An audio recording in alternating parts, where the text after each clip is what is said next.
Story 1. The Viking Who Accidentally Opened a Spa. You are drifting now, away from your modern bed, into a world long past. The year is 874, and the wind is sharp with salt, blowing across the harsh coastlines of an unnamed land. There is little sound beyond the crash of distant waves and the rustle of damp wool cloaks. It is not yet called Iceland, at least, not by its sparse human inhabitants, but it will be, and its fate will be tied, quite unintentionally, to a man who did not set out to find peace, comfort, or warmth. He set out instead to escape taxes. His name was Thorstein Alfason, though in later years, some Icelandic chronicles would incorrectly merge his tale with others. Unlike the more famous Floki Vilgerðarson, who deliberately sailed toward the ice in search of land to claim, Thorstein had a simpler goal: to vanish from Norway's increasingly rigid system of tribute. At this point in Viking history, Norway was shifting under the heavy foot of Harald Fairhair, the first king to unify the warring chieftains. With unification came tithes, forced conscription, and more rules than a Viking was accustomed to respecting. For some, this meant rebellion. For others, like Thorstein, it meant retreat. He loaded his longboat not with warriors but with sheep, moss-backed cheese, salted fish, and 2 barrels of fermented goat milk. He also took his mother, 3 hounds, and an iron pot large enough to boil a sheep whole. The journey was quiet, and historians, if they bother to mention it, barely do more than footnote it. And yet, what happened next would shape not only his life, but the strange relationship between Icelanders and warm water. The land that smelled of sulfur. When Thorstein arrived, he did not dock in Reykjavik. There was no Reykjavik yet. He found a shallow inlet near a region that would much later be known as Reykjadalur, or Valley of Steam. To the Norwegians he left behind, he was a fugitive. To the land, he was just another curious man dragging a sodden boat ashore. The air stung his nose. The land hissed subtly. Little plumes of steam lifted from the rocks and crevices as if the earth itself were breathing. His hounds growled, uneasy. The sheep bleated nervously, perhaps recognizing that this place was neither warm nor cold, but unnervingly in between. He had never smelled sulfur before. Few Vikings had. It was not a scent associated with safety. He feared briefly that perhaps he had arrived in the land of the dead. But as he ventured inland, he discovered not fire but water. Pools of it, bizarre, shimmering, and suspiciously still, with rocks that stained the skin white or green. When he touched it, the water was warm. He recoiled at first. Warmth in water meant something was wrong. But after 3 days of freezing wind and one incident with a frozen boot that would not come off his left foot, he reconsidered. One evening, with the sheep safely corralled behind a wall of volcanic rock, Thorstein removed his boots and stepped in. It changed everything. The first Viking spa by accident. It wasn't meant to be a spa. That word didn't even exist. To Thorstein, it was simply the hot pool that did not try to kill him. The first soak lasted 10 minutes, the second an hour. By the third night, he was fashioning a wooden seat out of driftwood and letting the water reach his neck. Here, where the historical record becomes quiet. You see, Thorstein's story is not one of battles or conquests. He did not slay a bear or overthrow a rival chieftain. Instead, he began to build a life around comfort. The geothermal pool near his camp became his central tool for surviving the cold, treating wounds, and even, according to a fragment of later sagas, cooking fish, though the results were considered muddy and not ideal. Other settlers eventually arrived, drawn by the rising mist and the strangely healthy sheep in the region. They came expecting land. They stayed because Thorstein offered warmth. By 880, a dozen families had gathered near what they now called Heidevatn, or hot water. They began to bathe, too, at first skeptically, then enthusiastically. Some even believed it healed minor injuries faster, though this was likely due more to cleanliness than any magical property of the springs. Thorstein did not charge for access. He merely shared what he had stumbled upon, but in sharing, he changed the perception of this harsh land. Iceland was no longer just survivable, it was oddly soothing. A ritual of the boring and the beautiful. Bathing became ritual. Every seventh day, those who lived in the settlement near Heidevatten would descend to the springs. They brought their aches, their cracked skin, their dirty woolens, and their gossip. They talked of the ocean. They speculated about the moods of the volcanoes. They argued, gently, about whether sheep preferred warm pastures or cold ones. None of this was recorded by the court scribes, of course. The Althing, Iceland's ancient parliament, would not meet until 930. By then, Thorstein had disappeared from the records entirely, either faded into the mists or absorbed into another figure. But the spa remained. And perhaps most curiously, so did the attitude, that even in the hardest climates, comfort could be carved out by persistence, hot water, and a little moss. Later settlers would formalize the process. They would build turf walls around pools to shield bathers from the wind. They would experiment with pipe systems and channels carved in stone. But none of them would have found the place if Thorstein had not accidentally wandered into a warm spring while trying to outrun taxation. Legacy in the lichen. Today, you can still visit places like Fjords or Reykjadalur, where hot water flows from the ground like magic. Tourists lounge in it, unaware that centuries ago, the first bather stood exactly where they stood, ankle-deep and skeptical. Iceland's modern spa culture, its communal pools, health centers, and famous Blue Lagoon is not a modern invention. It began, quite by accident, with a tired man, a frozen boot, and an open mind. But one must ask, if Thorstein found comfort here, why didn't he write about it? Why was his name so quietly erased, so rarely mentioned in the detailed Icelandic sagas that followed? Was it because he never led a battle, because his greatest achievement was keeping warm?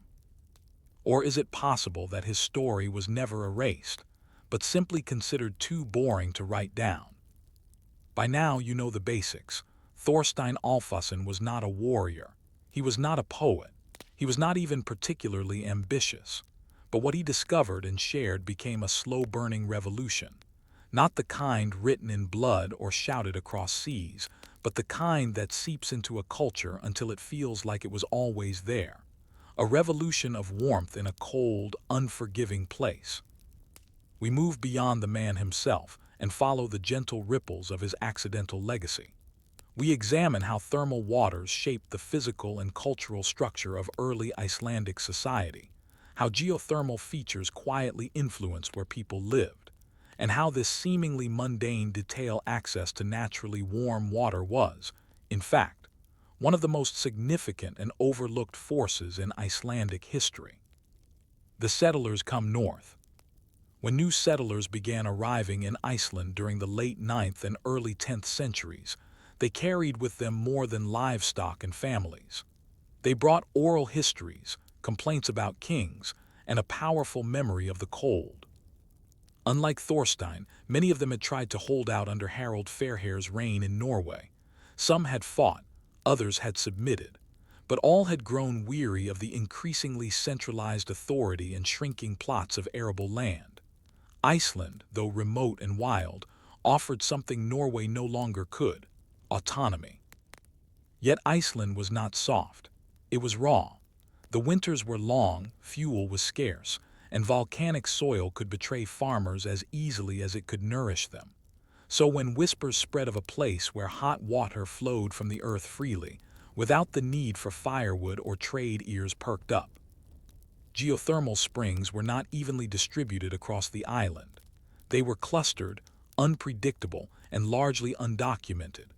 The few sagas that mention early settlements often gloss over the how and why, but archaeological evidence and curious patterns in early maps reveal a quiet truth.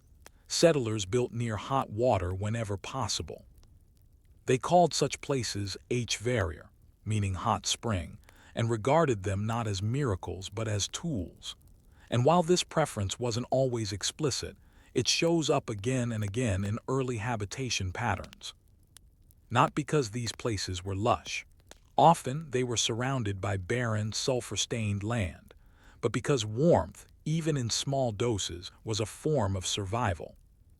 The practical magic of geothermal life. To modern ears, spa conjures images of leisure, cucumber water, soft towels, candlelight. But in medieval Iceland, bathing in hot water wasn't indulgence, it was infrastructure. A warm pool meant fewer trees needed to be felled. It meant wounds could be cleaned more effectively. It meant that pregnant women, elders, and the ill could find relief in a land that offered little comfort. And so, gradually, hot springs became communal. Not necessarily in the legal sense, ownership disputes certainly arose, but in practice. People gathered not only to warm themselves, but to talk, to wash, to rest. The early Icelanders didn't call these gatherings spa days. They didn't even always call them bathing. Often, they were known simply as sittings. You went to sit, to steep, to exist for a while in water that did not bite. Certain springs gained reputations. Some were known to ease stiff joints. Others were avoided due to foul smells or a tendency to scald inattentive children. Over time, people began adding rudimentary shelters around their favorite pools, wind blocks made of turf, small channels to direct the flow, pebble paths to avoid sinking into the ever-mucky ground. The technology was minimal. The effect was immense. Thorstein's pool becomes a landmark. Though Thorstein himself disappears from most records by the turn of the 10th century, the pool near what we now call Reykjadalur remained.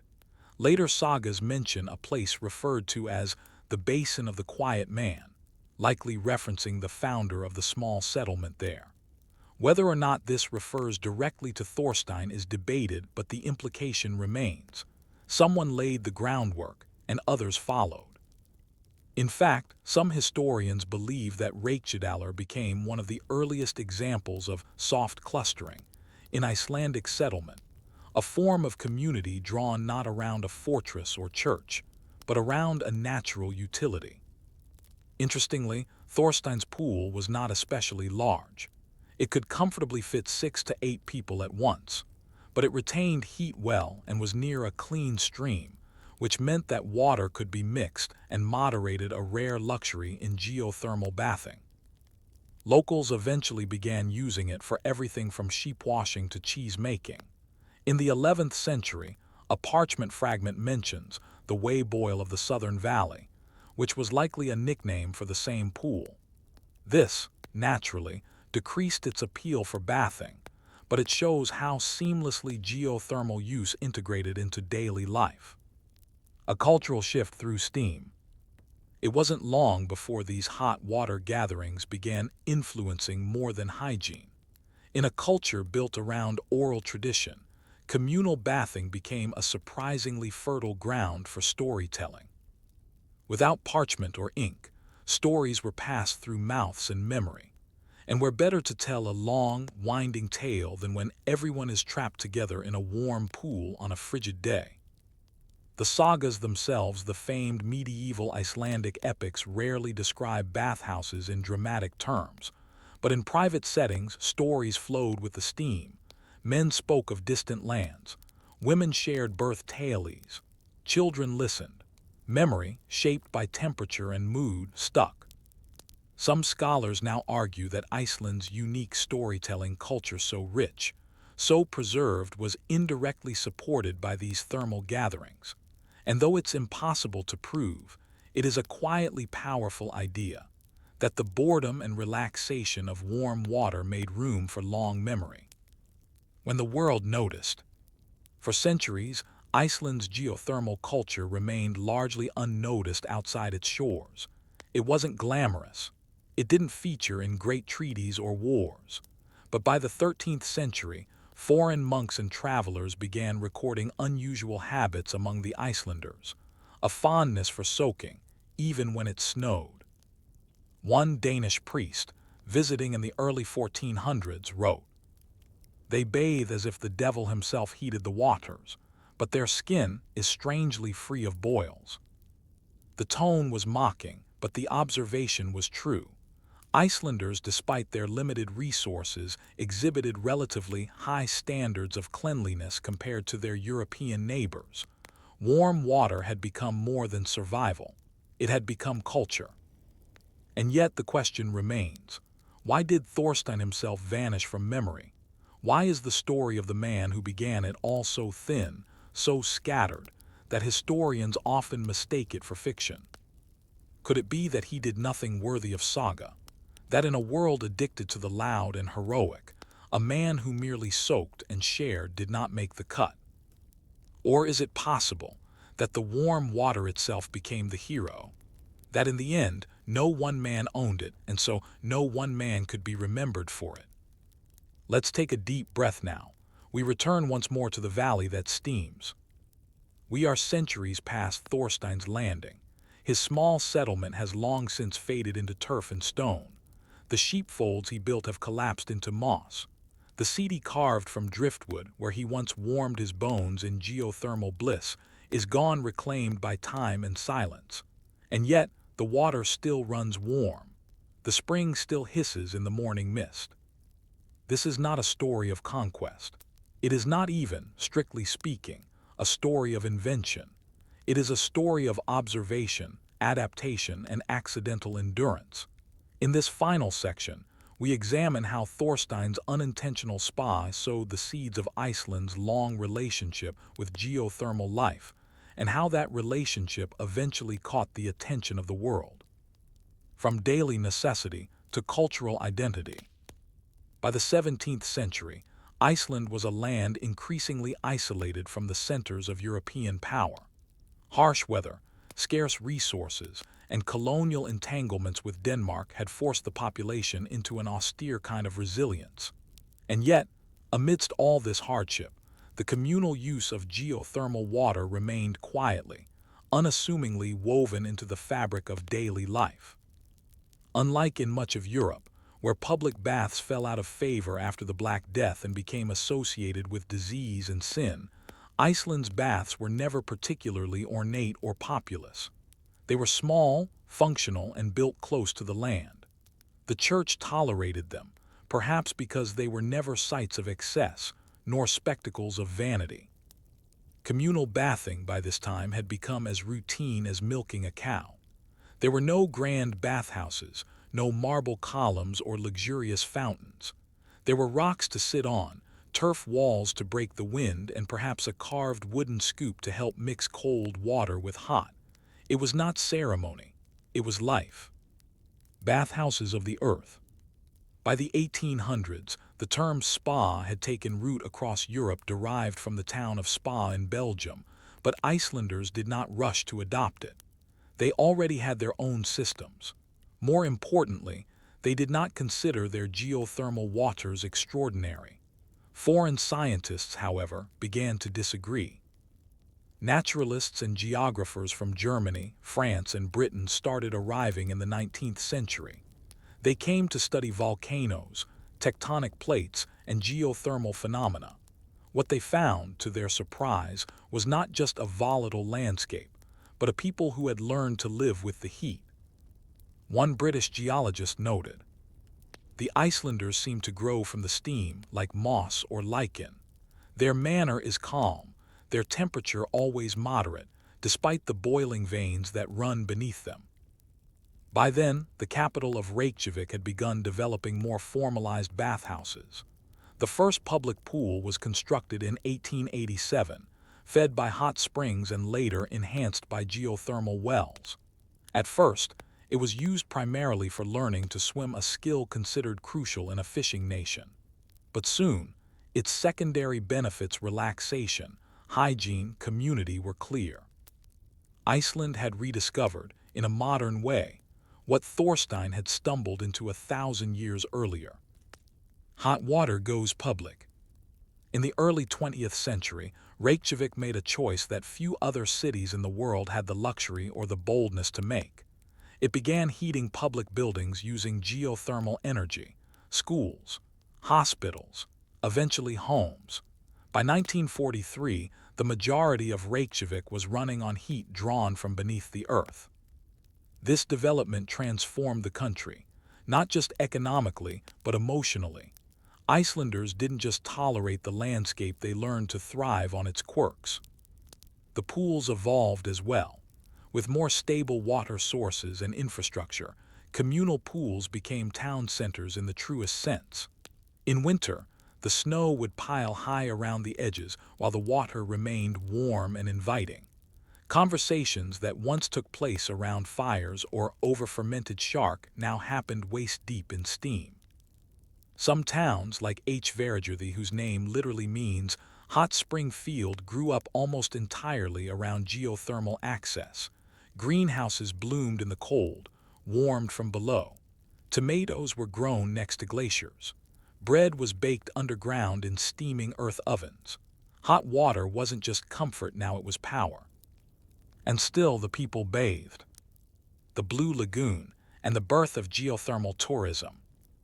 In 1976, a waste runoff pool from the Svartsengi geothermal power plant began attracting attention. Locals noticed that people with skin conditions were bathing in the milky, opaque water and seeing results. The silica-rich fluid, while not originally intended for bathing, proved therapeutic for some. By the 1980s, that industrial runoff pool had become the Blue Lagoon, now one of Iceland's most iconic tourist destinations. People fly from all over the world to immerse themselves in that water. Celebrities, scientists, wellness seekers, influencers. They wade through thick steam and slather white mud on their cheeks, never realizing they are taking part in a tradition that began with a Viking fugitive who simply wanted to get warm. Of course, Thorstein's name isn't mentioned at the Blue Lagoon. There is no statue of him, no plaque. His pool was likely hundreds of kilometers away, and yet the lineage is unmistakable. From his quiet soak in the 9th century to the luxury spas of the 21st, the spirit is the same: a desire for stillness in a brutal world, an embrace of the earth's heat as a gift, not a threat. Legacy in the steam. So what does it mean to accidentally open a spa? Thorstein did not brand his bath. He did not charge admission. He did not write about the healing power of minerals or publish a tract on hydrotherapy. He simply soaked, shared, and survived. His was a victory of observation, of listening to the land, of seeing something strange, boiling water rising from rocks and choosing not to flee, but to adapt. In today's world, where wellness is sold in expensive bottles and spa culture is often performative, there is something grounding about Thorstein's example. He didn't pursue peace for prestige. He didn't package comfort for others. He stumbled into warmth, stayed there, and allowed others to join him. And in doing so, he reshaped the way an entire nation viewed its harsh environment.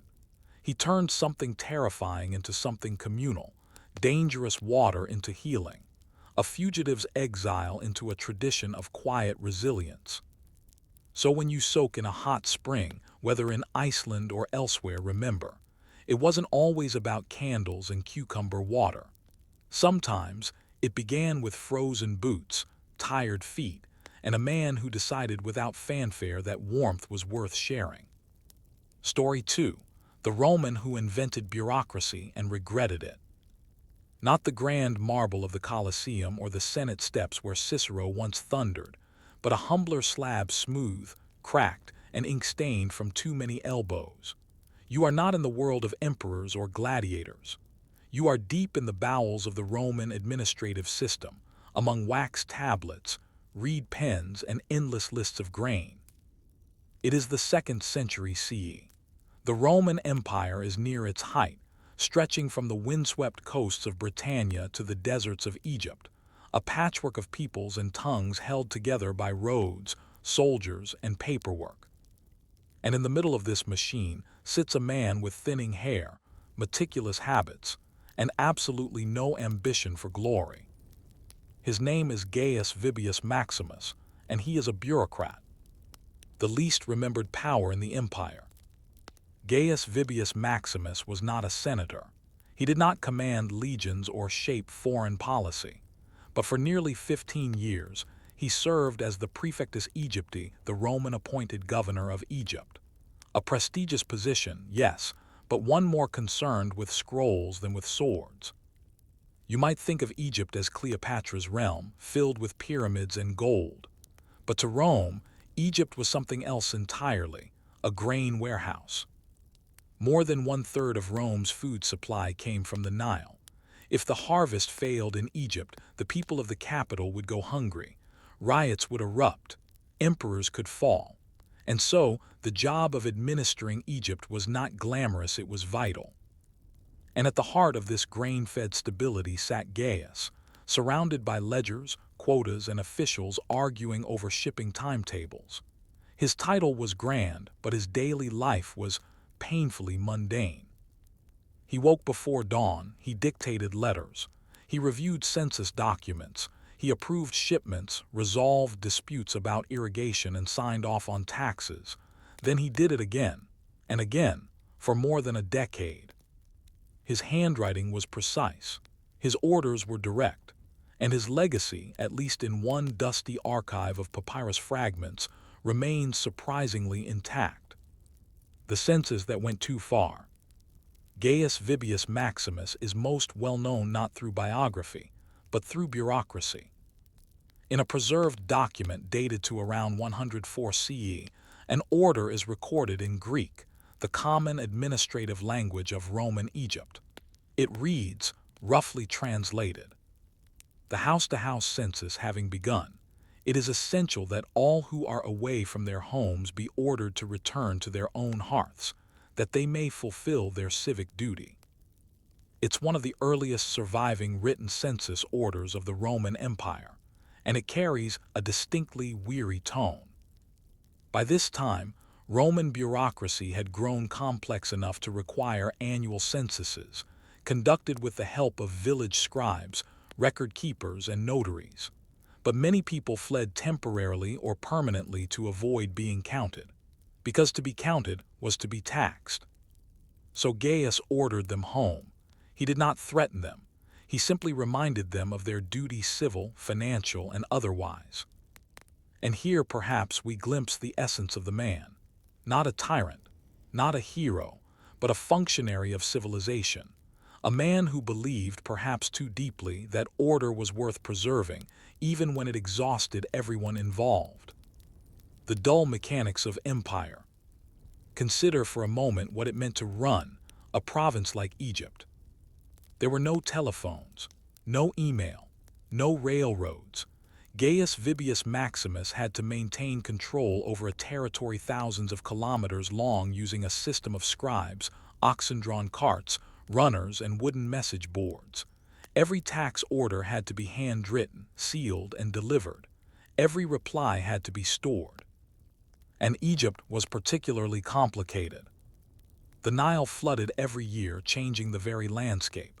Grain yields varied. Irrigation disputes erupted. Boats were delayed. Port inspectors fell ill. Roads washed out. Every small hiccup created a ripple that could be felt in Rome weeks later. So Gaius did what bureaucrats have always done. He wrote everything down. He classified. He indexed. He insisted on lists, inventories, duplicate copies. And like all great civil servants, he learned to delegate blame. His surviving letters reveal not a man drunk on power, but a man overwhelmed by logistics. In one fragment, he chides a local scribe for failing to file the proper animal census. In another, he gently rebukes a harbor official for miscounting grain sacks. And in perhaps the most telling of all, he writes, "If the columns are not aligned, the figures cannot be trusted. Order must be visible as well as factual." This was Gaius's philosophy. Clarity equals control. The rise of the filing cabinet. Though the modern filing cabinet wouldn't be invented for nearly 2 millennia, Gaius Vibius Maximus understood the concept intimately. He commissioned the construction of tabularia record houses, where thousands of wax tablets and papyrus scrolls were stored in wooden slots. These archives weren't just for the sake of posterity, they were tools of rule. Want to collect taxes fairly? Know who owns what. Need to conscript workers for the canal? Know who lives where. Want to settle a property dispute? Check the ownership rolls. Bureaucracy, in this sense, was not about control for its own sake. It was about function. And yet, even as he perfected this machine, Gaius Vibius Maximus seems to have glimpsed its trap. In his later writings, he becomes more terse, more irritated. He complains of insufficient scribes, poor quality ink, and even sun damage to records. At one point, he pleads for additional staff from Rome, stating, "Without men to maintain the ledgers become lies." The system he had helped shape structured, ordered, recursive was becoming too large to manage. A living organism of rules that needed feeding, tending, and constant correction. He had not created bureaucracy, but he had refined it, and it was now devouring his days. The weight of boring history. When he finally retired, if that's even the right word, Gaius Vibius Maximus faded from record. He did not commission a statue. No poet sang of his grain reports. His children, if he had any, did not inherit a legacy of influence. Only fragments remain. And yet, historians today consider him a pivotal figure in the evolution of Roman administration. His methods codifying provincial management, centralizing tax records, formalizing annual census procedures formed the backbone of the imperial state. It was boring, necessary, and profoundly influential. You don't build an empire with just swords and aqueducts. You build it with forms, fees, and filing systems. So perhaps the better question is not, why don't we remember Gaius Vibius Maximus? But rather, how many other empires crumbled because they didn't have someone like him?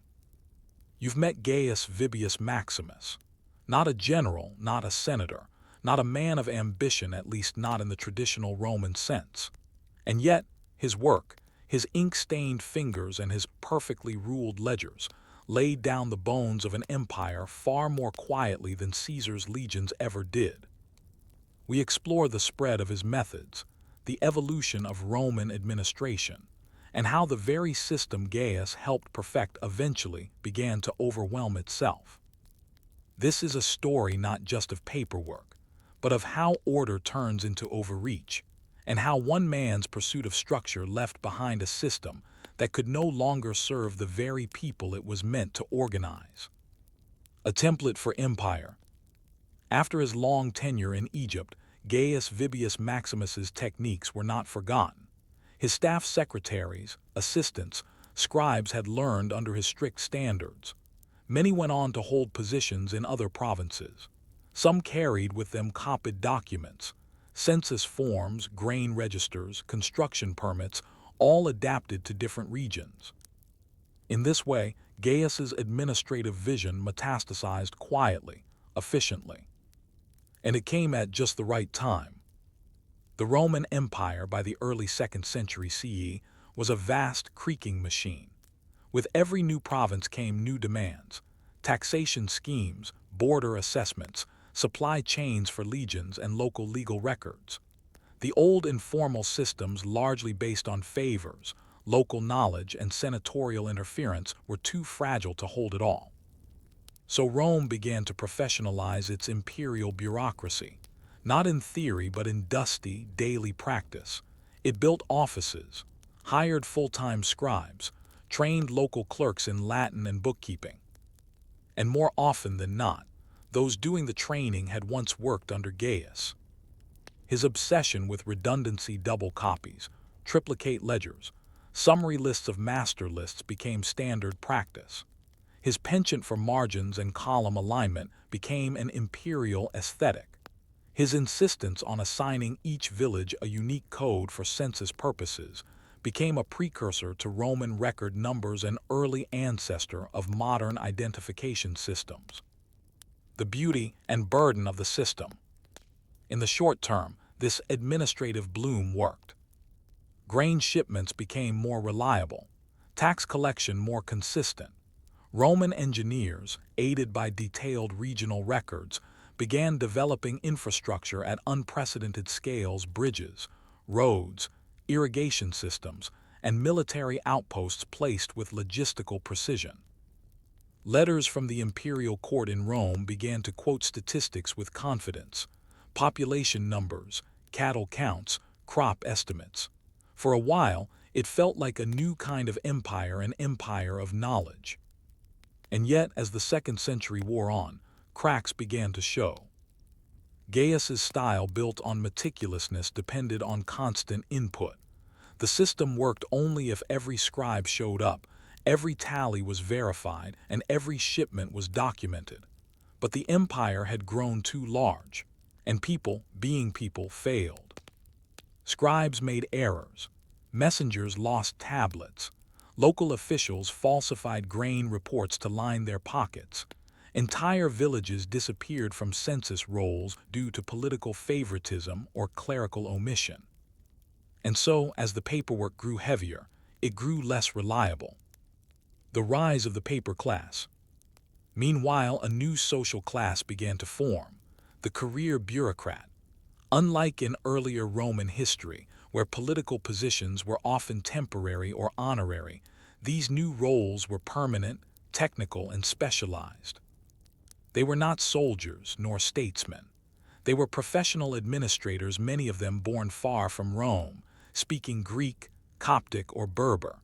And their loyalty was not to a general or even a local governor, but to the paperwork itself. They were trained to protect the system more than the citizens. In Gaius's time, the goal had been efficiency and predictability. But by the 3rd century, the bureaucracy had become self-sustaining, a living organism whose primary function was its own preservation. An edict needed 3 seals. A grain shipment required 5 approvals. A missing signature could delay a tax refund by months. The bureaucracy was no longer the skeleton of empire, it was its armor, and it was getting heavier by the year. One satirical poem from the period reads, "I tried to build a wall, but I needed 6 forms. One for the bricks, one for the land, one for the gods, and 3 to say I had permission to do what I already did." Even Roman writers who had once praised imperial order began to groan under the weight of excessive administration. Letters of complaint from governors in Gaul, Dacia, and North Africa reveal the same sentiment: too many rules, too few results. Gaius's legacy and his quiet warnings.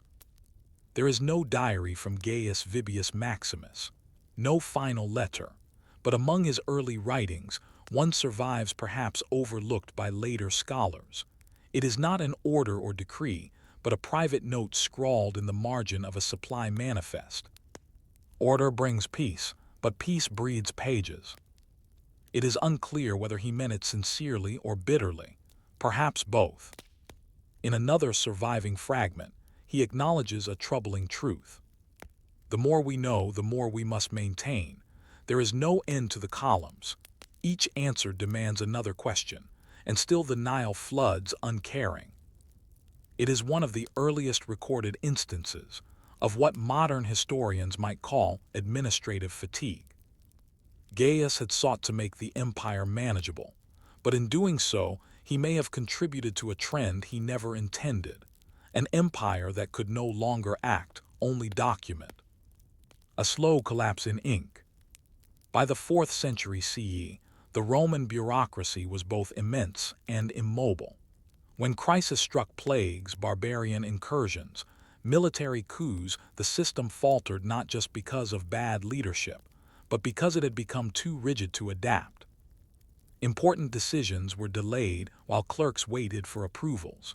Soldiers went unpaid because paperwork was lost or misfiled. Infrastructure crumbled because no one could determine which office had jurisdiction over a collapsed bridge. And still the records were kept.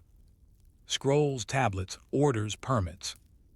The empire in its final centuries resembled less a triumphant colossus and more a paperwork hydra cut off one form, and 3 more appeared in its place. And yet, this same bureaucracy preserved Roman culture long after the legions vanished. It carried Latin into monasteries. It documented laws that influenced Europe for centuries. It created systems of civic record-keeping that later republics would emulate. Even in collapse, the dull structure that Gaius had helped shape persisted. The paradox of order. So we return to Gaius Vibius Maximus, not a hero, not a villain, just a man with a stylus, a desk, and a belief that if you could count something, you could control it. His regret, if he had one, was perhaps the realization that systems multiply faster than people, that the moment you create one form, you need another to interpret it, that the price of knowing everything is being responsible for everything. But perhaps that's what makes his story so quietly profound. In a world obsessed with greatness and violence, Gaius gave us something else, the architecture of function, a map of how humans try, often failing to tame the chaos of living together in large numbers. It didn't always work. But without him, without the boring machinery of empire, Rome would have starved long before it ever burned. You have followed the scroll, from the cramped chambers of an Egyptian record office to the slow collapse of an empire under the weight of its own systems. Now, as we close this second story in our series, we trace the aftershocks of Gaius Vibius Maximus's quiet reforms not in Rome, or even in late antiquity but through centuries of history, into the halls of medieval monasteries, colonial governments, and modern administrative states. This is not a dramatic story. It is a slow one, because bureaucracy, like water seeping through stone, leaves its mark not with speed or violence but with persistence. After Rome, the survival of systems. When Rome finally split, then fell not in a single year, but gradually, like parchment curling in the sun, its bureaucratic apparatus did not vanish. Instead, it fragmented. In the East, the Byzantine Empire inherited and refined the model.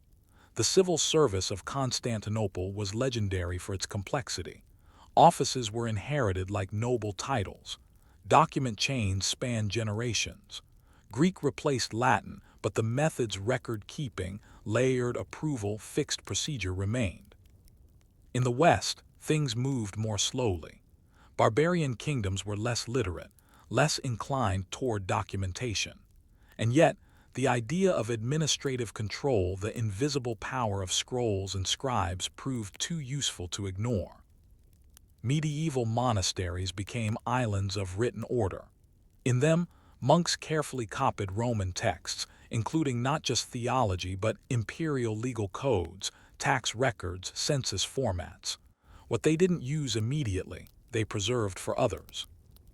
In 789 CE, Charlemagne, the king of the Franks, issued a decree requiring the maintenance of civil records in churches. That idea that governance required documentation can be traced directly back to Rome and to men like Gaius Vibius Maximus. The paper replaces the sword. As the Middle Ages gave way to the Renaissance, and then to the early modern period, kingdoms began to resemble empires once more, not just in size, but in administration. The Spanish crown implemented a paper-based system of colonial oversight in the Americas. Every action, trade, conversion, land grants required forms, seals, approvals.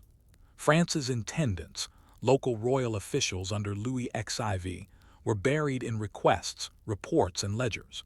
Even England, before the modern civil service, was already developing ministries and clerks dedicated to the written mechanics of rule.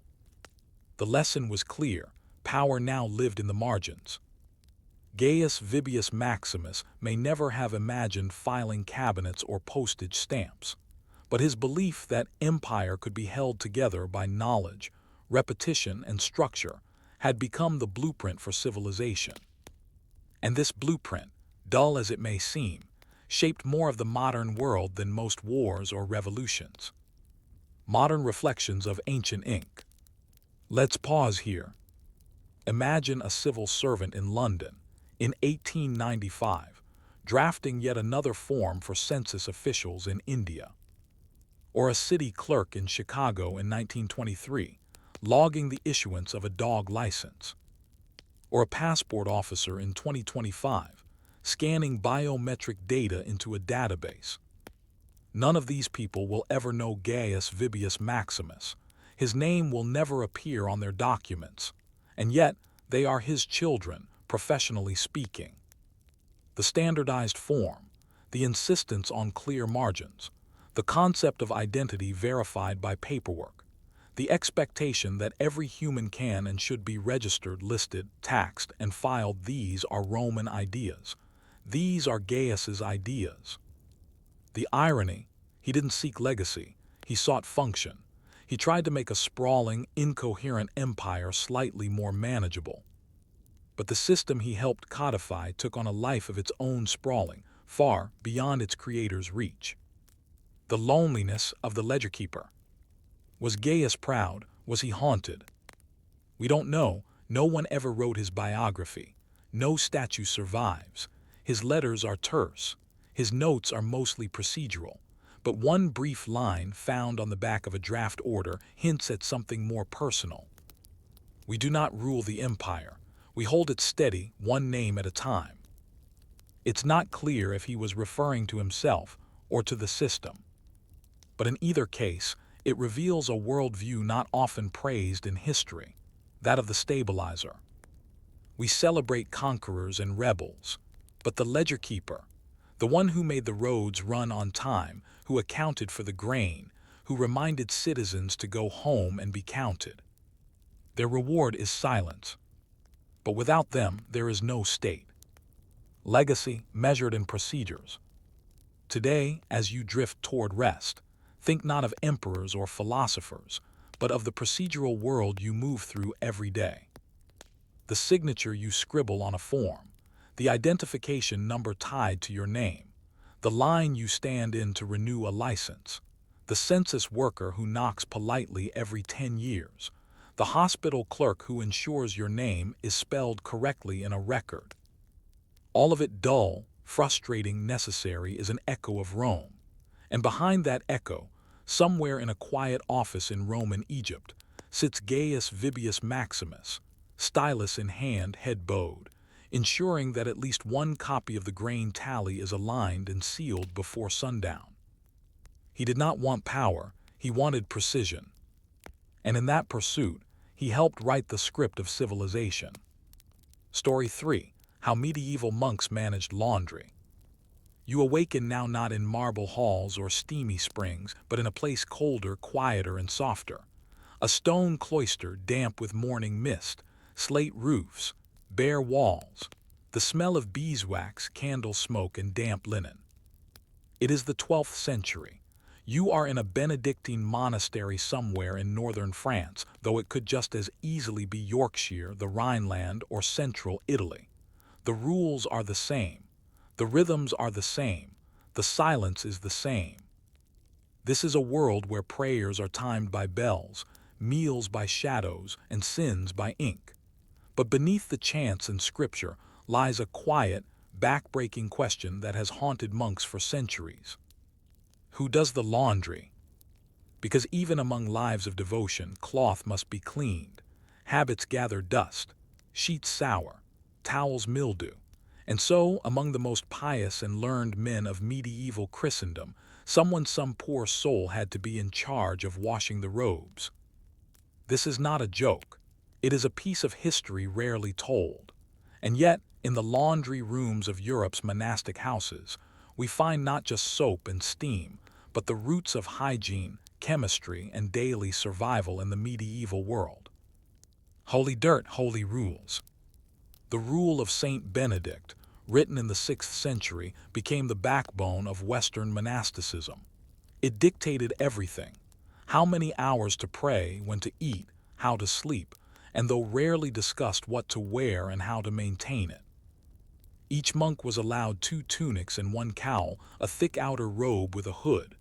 The rationale was not cleanliness but practicality. Washing was rare, difficult, and time-consuming. Having a spare meant that when one was washed, the monk could still attend prayer. Yet nowhere in the rule is there detailed instruction on how to wash clothing. And so, over the centuries, each monastery developed its own traditions, systems, and eventually dedicated personnel for the task. By the 11th and 12th centuries, many monasteries had a special office for this, the lavandarius. The lavandarius was not a prestigious position. It involved long hours in cold water, lifting soaked wool garments, managing soap supplies, and coordinating the schedule of communal wash days. And yet without them, the monastery would soon stink. The monastic laundry complex.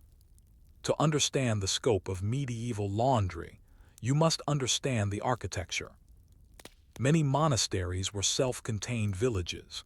They had their own churches, dormitories, kitchens, infirmaries, and often a laundry building, sometimes attached to the lavatorium, a hand-washing area usually located near the refectory dining hall. Water was a key concern.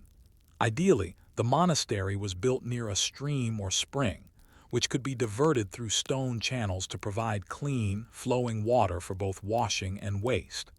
In wealthier abbeys, these systems were remarkably sophisticated early hydraulic engineering with sluices, aqueducts, and filtering tanks. Laundry work was generally done outside the cloister proper, often by lay brothers monks who had taken vows but did not participate in the full liturgical life. These were the laborers of the monastery, and their lives were filled not with Latin chant, but with physical labor, gardening, stoking fires, brewing beer, and laundering woolen robes stiff with dirt and salt. One surviving document from the Abbey of Cluny in the 12th century records that laundry was done every 15 days. This, however, did not mean every monk's garments were washed. It meant the community allowed washing on that day, but only for items in most urgent need. Robes were inspected, sheets were sniffed, towels were ranked by visible grime. Laundry was rationed like bread. Soap, a complicated salvation. In the medieval mind, water was dangerous. It could chill you to death. It could spread miasma, bad air. And so full immersion in water was rare, even discouraged. But clothing, that could be washed. The question was how. Soap, as we know it today, was not widely used.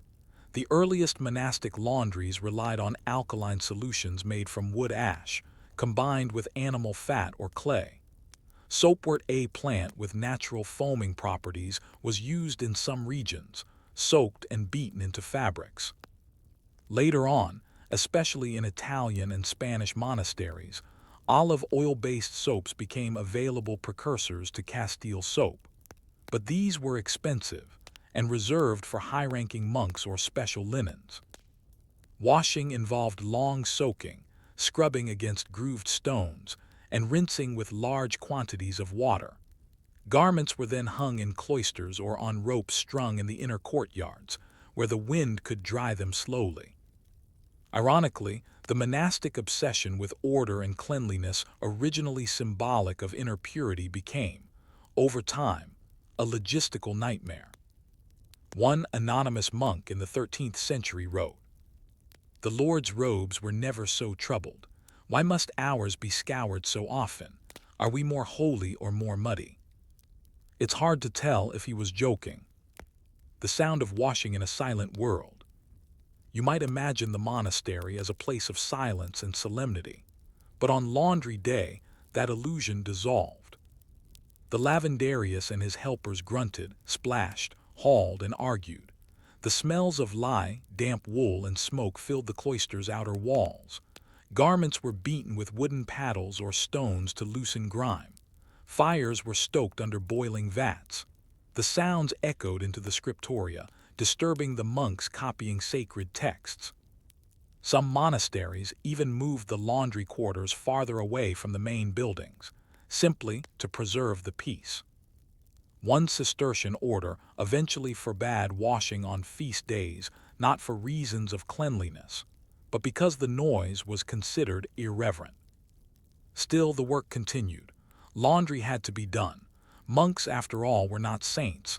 They sweated, they bled, they aged, and their robes bore witness to the daily reality of devotion, not in marble perfection, but in mud, soot, oil, and wine stains from the Eucharist. Spiritual implications of clean linen. To some, laundry was a matter of health, to others a metaphor. By the 14th century, monks had begun to write about external purity as a symbol of internal purity. Clean robes signified spiritual readiness. A stained habit, unless caused by labor, could be seen as a sign of neglect or pride. The act of washing itself became, in some orders, a form of humility. High-ranking monks might volunteer once a year to assist the lavandarius. In certain communities, novitiates began their monastic life by washing the feet and garments of others, a symbolic gesture of submission. And yet, the work remained deeply physical.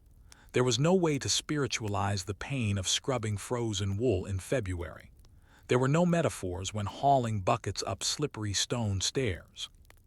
The body did the work, the linen absorbed the mess, the schedule kept turning. An incomplete picture. Today, few laundry records survive. Unlike illuminated manuscripts or altarpieces, no one painted the lavandarius at work. He appears, if at all, in the margins, a scribbled note, an ink blot near the supply list for wood, ash, and soapwort. And yet, in every monastery where white-robed monks gathered to chant the psalms, there was someone, somewhere, scrubbing their sleeves. The question remains, why was so much care taken, and so little remembered? Was it because the work was considered beneath notice, or because it was so necessary, so routine, that it became invisible? The year is 1348. You are standing again in a monastery, but the air is different now. Still, sharp, uneasy, something foul lingers in the corridors. The beeswax and barley stew are overpowered by the smell of sickness. The linens, those same white robes that once glowed in the cloister sunlight, are now gray with sweat and streaked with blood. The monks are still chanting, but the verses tremble. The rule still holds, but the rhythm has fractured. Because death has arrived. And with it, a strange, urgent obsession with cleaning. This is the story of how monastic laundry practices evolved under pressure, how a quiet routine became a defensive ritual, and how the act of washing cloth took on new meaning in a world where illness moved invisibly, and water just maybe could save your life. The Black Death and the Fabric of Panic. When the Black Death reached Europe in the 14th century, monasteries were among the first communities to suffer devastating losses. Monks lived close together. They ate in silence, slept side by side, bathed rarely, and wore heavy robes designed for modesty, not hygiene. And yet, ironically, they were among the best organized to respond. The monasteries had something many rural villages lacked: structure. They had rolls, records, rules, and access to water. They also had knowledge passed down through generations of herbalists, infirmarians, and lavandarii. At first, the responses were spiritual: more prayers, longer vigils, confessions.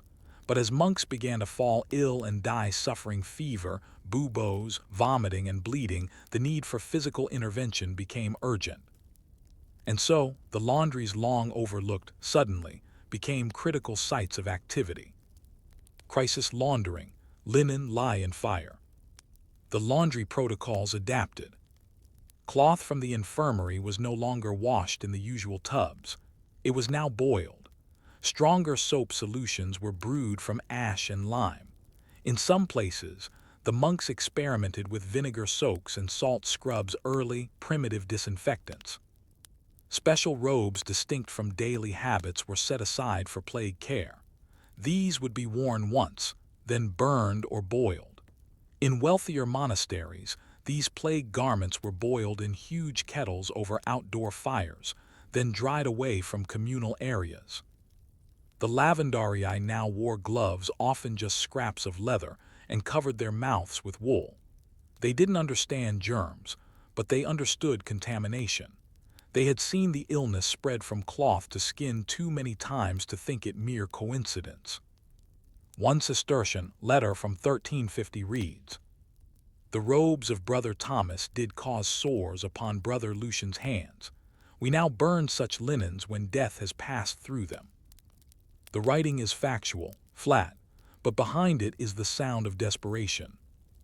Laundry had become containment, sanctity and sanitation.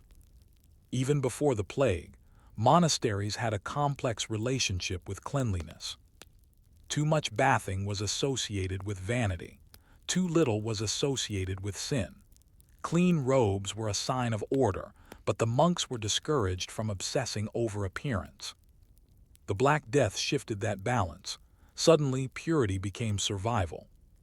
Monks began cleaning more often robes, bedding, tablecloths, towels. Washing areas were expanded. Some monasteries built quarantine laundries, small rooms where infected linens were treated separately. These practices were not universal. Poorer houses lacked fuel or staff. Some monks, overwhelmed by the spiritual implications of the plague, refused to touch contaminated cloth, viewing the disease as a punishment from God. But in many places, especially in France and the Low Countries, the lavandarii rose to meet the challenge, modifying routines, adjusting soap recipes, and treating cleaning as a form of penance. After all, what is laundry, if not an act of renewal? One monk from a Benedictine house near Dijon wrote, "Though we are stained with fear, we may still scrub the garments. If we cannot save the soul, we may cleanse the cowl." Linen lists and the origins of hospital laundry. The monasteries that survived the plague reduced in number, but rich and hard-earned experience carried forward a new seriousness about laundry. Many began recording linen inventories, tracking who used what, and how often it was washed. These linen lists are some of the earliest surviving examples of institutional hygiene logs in Europe. Some monasteries began separating laundry by purpose: bedding, habits, sacramental linens, towels, infirmary cloth. Others created rotational wash cycles, ensuring that no garment went more than a set number of days without cleaning. By the 15th century, these systems, developed by necessity, began to influence the emerging hospitals of Europe. Hospitals, after all, were often founded by monastic orders, and the staff who ran them were trained in the same rhythms: order, silence, lists, soap, and prayer. In early hospital records from cities like Milan, Florence, and Bruges, we find laundry wards, boiling vats, and staff designated to care for the cloth of the sick. These practices came not from universities, but from cloisters. The lavanderius, once a humble worker in the monastery yard, had become the model for institutional sanitation. The whisper of innovation. Though we have no technical treatises from lavandarii, their influence endures. They experimented with different ash sources, beech, oak, willow, to improve lye strength. They understood that air drying in sunlight reduced smells and pests. Some introduced simple strainers to clean water after rinsing particularly foul garments. They developed routines based not on theory but observation. When they noticed fewer illnesses in areas with frequent washing, they adjusted the schedules. When certain soaps irritated skin, they modified the recipe. Modern historians might call this proto-empirical practice. But to the monks, it was simply their duty performed quietly, humbly, and without fanfare. In the face of disaster, they did not run, they scrubbed.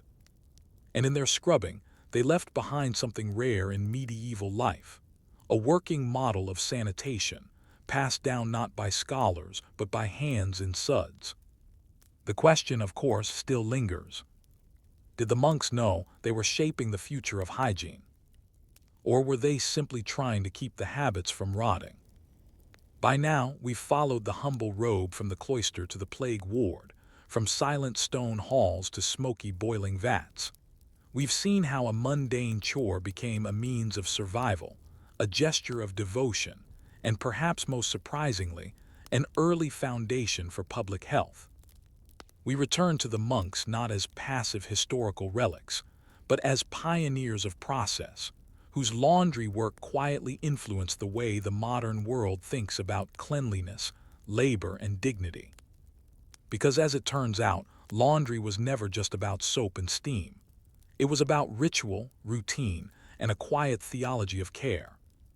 The rise of ritual cleanliness. As the Middle Ages drew to a close and the Renaissance dawned, the role of monastic orders began to shift. Some were dissolved, others grew wealthy. Some became more ceremonial, while others retained their rigorous labor traditions. But one thing remained, the idea that cleanliness reflected the soul. This was not new. Ancient cultures from Rome to Byzantium had long associated bathing and hygiene with moral order. But for medieval monks, this idea had matured into a structured, practiced discipline. Clean robes were required for mass, fresh linens were laid for the sick and dying.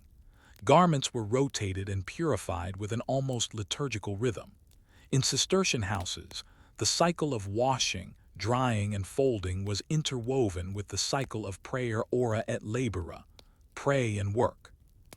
This connection between physical purity and spiritual readiness trickled outward into parish churches, hospitals, guilds, and eventually into urban middle-class domestic life. By the 16th century, manuals of etiquette and conduct began to reflect monastic standards. Wash hands, wear fresh linen, avoid excessive dirt. A quiet revolution had begun, one not of kings or generals, but of towels and tunics. Laundry and the birth of conscience. As hygiene evolved into habit, so too did its moral dimension. The Protestant Reformation, particularly in Calvinist and Lutheran regions, emphasized orderliness, discipline, and cleanliness as outward signs of inward grace. Though the Reformation rejected monastic life, it adopted many of its routines. Laundering, once cloistered, became a household virtue. A well-scrubbed home signified a well-ordered soul. Dirty linens hinted at sloth. The same rhythms developed by monks' weekly washings, seasonal deep cleans, separate linens for sleeping, prayer, and labor now appeared in the homes of merchants, clerks, and artisans. The lavanderius had been replaced by the housewife, but the logic remained. To clean was to care. And as early modern Europe grew more urban, laundry evolved from a personal chore into a public expectation. City dwellers began using shared washhouses. Records from 17th century Paris and London show schedules, water fees, and even laundry inspectors' echoes of the old monastic routines, now carried out on cobbled streets and riverbanks. But rarely did anyone trace this work back to the monks. As always, laundry remained anonymous. The dignity of the invisible task. In nearly every historical painting of monastic life, the figures shown are scribes, abbots, or saints. They are deep in books, prayer, or ecstasy. Nowhere do we see the lavanderius bent over a bucket, sleeves rolled up, robes flecked with lye. But this was the daily reality for thousands of monks and lay brothers. Their work was invisible but indispensable. It required no audience, no recognition. It asked only for consistency, care, and attention to the smallest stains. And perhaps that is the most lasting lesson of monastic laundry. That greatness does not always lie in invention, conquest, or spectacle, but in doing the same necessary task over and over without praise. They were not remembered for it, but they remembered to do it. Modern echoes of the lavanderius. Today, the connection between laundry and health is taken for granted. Hospitals have sterile linen protocols. Schools and hotels rotate towels and uniforms. Cities provide public laundries for vulnerable populations. Every one of these systems, mechanical, regulated, necessary, owes something to those monks who first asked, how often should a robe be washed? Where should the clean linens be stored? How can we do this better, with fewer resources but more care? Even the modern laundromat with its coins, signage, and folding tables echoes the silent order of a monastic washroom, the logic of scheduling, space, and routine. And though the soap is synthetic and the water heated by electricity, the purpose remains the same: to give dignity through cleanliness. Closing the loop, robes, routines, and resilience. We end this story not with a dramatic revelation, but with a folded robe. It is warm from the sun, it smells faintly of soapwort, it is worn, patched, and simple, but it is clean. It will be passed to a young monk in the early morning before prayer. He will don it without thought, kneeling in quiet devotion. He may never know who washed it, dried it, or carried it from the line. But someone did. Someone took on the burden of bodily maintenance, so others could focus on the soul. And in doing so, they reminded us that the foundations of civilization are built not only on stone and parchment, but on cotton, wool, and the care it takes to keep them clean. Story 4. The Forgotten Japanese Road Inspector Who Mapped an Empire. The year is 1744. You are standing on a narrow road in the Japanese countryside. The path is dusty, edged with brush, and so quiet you can hear the insects working in the rice paddies nearby. In the distance, a mountain rises like a smudge on an ink painting. The breeze is soft, the sun is high, and walking slowly, deliberately along the road is a man carrying a bamboo staff, a bound ledger, and a simple wooden cart outfitted with a spinning wheel. He is not a samurai, not a poet, not a merchant. He is a road inspector. His name is Tadedeka, and though history rarely pauses for such men, you might owe your understanding of Japan's geography to the careful way his sandal pressed into the dirt. He is not famous yet. At 58 years old, he is just beginning the task that will consume the rest of his life, walking and measuring every road, coast, and mountain of Japan by hand. This is not a story of conquest or enlightenment. It is a story of steps, millions of them, one after the other, quiet, unnoticed, essential. Because Tadedeka will not only walk the outline of a nation, he will redraw it. Japan before the map. Before Tadedeka's time, Japan was a land of shifting borders and imperfect maps. The Tokugawa shogunate ruled from Edo, now Tokyo, maintaining relative peace under the strict policies of the Sakoku, or national isolation. Travel was controlled. Foreign influence was minimal. Roads were monitored, measured only loosely. But as domestic trade and taxation became more sophisticated, and the shogunate's bureaucracy matured, the need for accurate maps became undeniable. Not for conquest, Japan was not expanding, but for governance. Grain levies required accurate land assessments. Military defense required knowledge of coastlines. Communication between domains needed predictable routes. And yet, no one had produced a reliable, unified map of the country. Some regional daimyos had maps of their own territories. Buddhist temples kept pilgrimage charts, but nothing stitched the islands together in a coherent, scaled whole. And so, the task fell to someone unlikely, a retired merchant with an obsession for numbers. Who was Tadedeka? Born in 1745 in Kazusa Province, present-day Chiba, was adopted into a wealthy sake brewing family. He took over the family business in his 20s, raised children, and fulfilled his civic duties in the village of Sawara. His life was ordinary, industrious, and unremarked upon. But after retiring in his early 50s, did something unusual. Instead of settling into quiet elderhood, he moved to Edo and began studying astronomy and mathematics under the renowned surveyor Takahashi Yashitoki. This was not casual study. He learned the techniques of celestial navigation, trigonometry, and positional surveying. He was not satisfied with temple calendars and rough cartographic sketches. He wanted precision. By the age of 58, he had decided on a new life goal: to measure Japan accurately using modern scientific methods, on foot, without shortcuts. And so quietly, methodically, he began walking. The tools of the walker. He did not travel alone.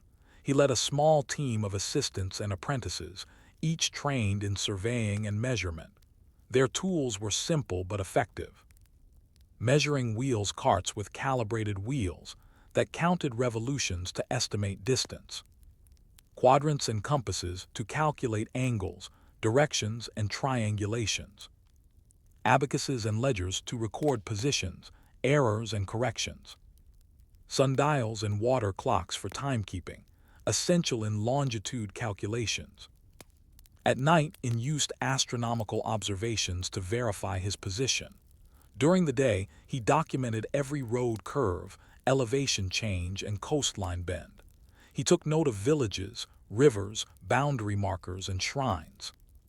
He was not interested in drama. He was interested in data. One of his apprentices later wrote, "He never hurried. He walked as if counting each leaf." The first journey, Edo to Kyushu.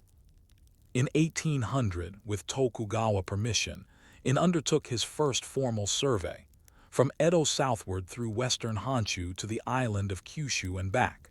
It took over a year. He documented distances with remarkable precision, often correcting existing maps by kilometers. His maps were not artistic. They were not drawn to impress. They were tools, stripped of flair but layered with accuracy. And slowly the Bakufu shogunate government took notice. In an age when most commoners never traveled beyond their village, it had walked across domains, measured feudal boundaries, and assembled knowledge previously known only through rumor or second-hand reports. His work did not challenge the shogunate, it strengthened it. His maps gave Edo officials better control over regional transport, taxation, and logistics. And so permission was granted. He could continue. A life of walking. Over the next 17 years, Tadedeka completed 10 major survey expeditions. He walked more than 35,000 kilometers, nearly the circumference of the Earth, without ever leaving Japan. He surveyed the entire eastern coastline, all the way to Hokkaido, mapping it more accurately than any Japanese map before. He measured mountain elevations, river routes, and inland valleys. He corrected centuries-old cartographic errors that had been copied from Buddhist scrolls or Portuguese charts.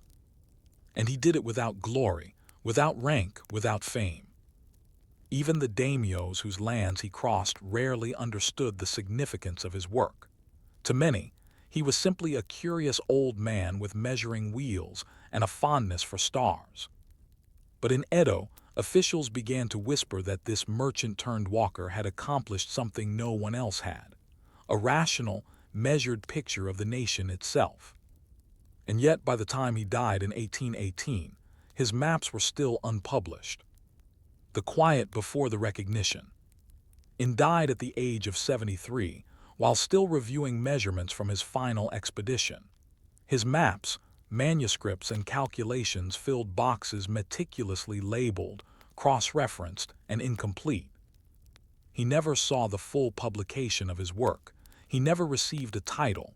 He was buried without fanfare.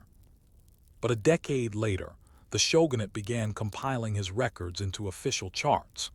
They called it the In Map Series, 3 general maps and 214 detailed maps, spanning the entirety of Japan. Historians and cartographers now recognize them as the first modern maps of Japan, accurate within a margin of error that stuns even modern analysts. But he never called himself a cartographer. He called himself a measurer, a man who sought truth, not fame, a man who believed that to understand a country, you had to walk every road. And so we ask, how many footsteps does it take to measure a nation?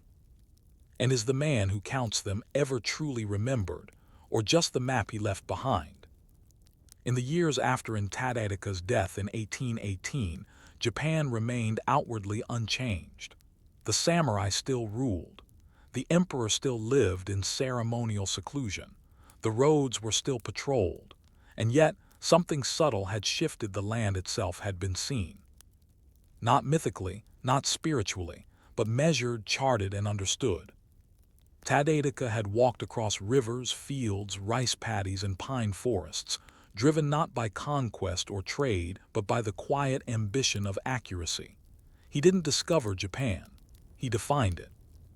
We trace what happened after his death, how his maps came to light, how they changed Japanese governance, and how this retired merchant, unknown to most of his peers, left behind a blueprint of a country on the brink of dramatic change.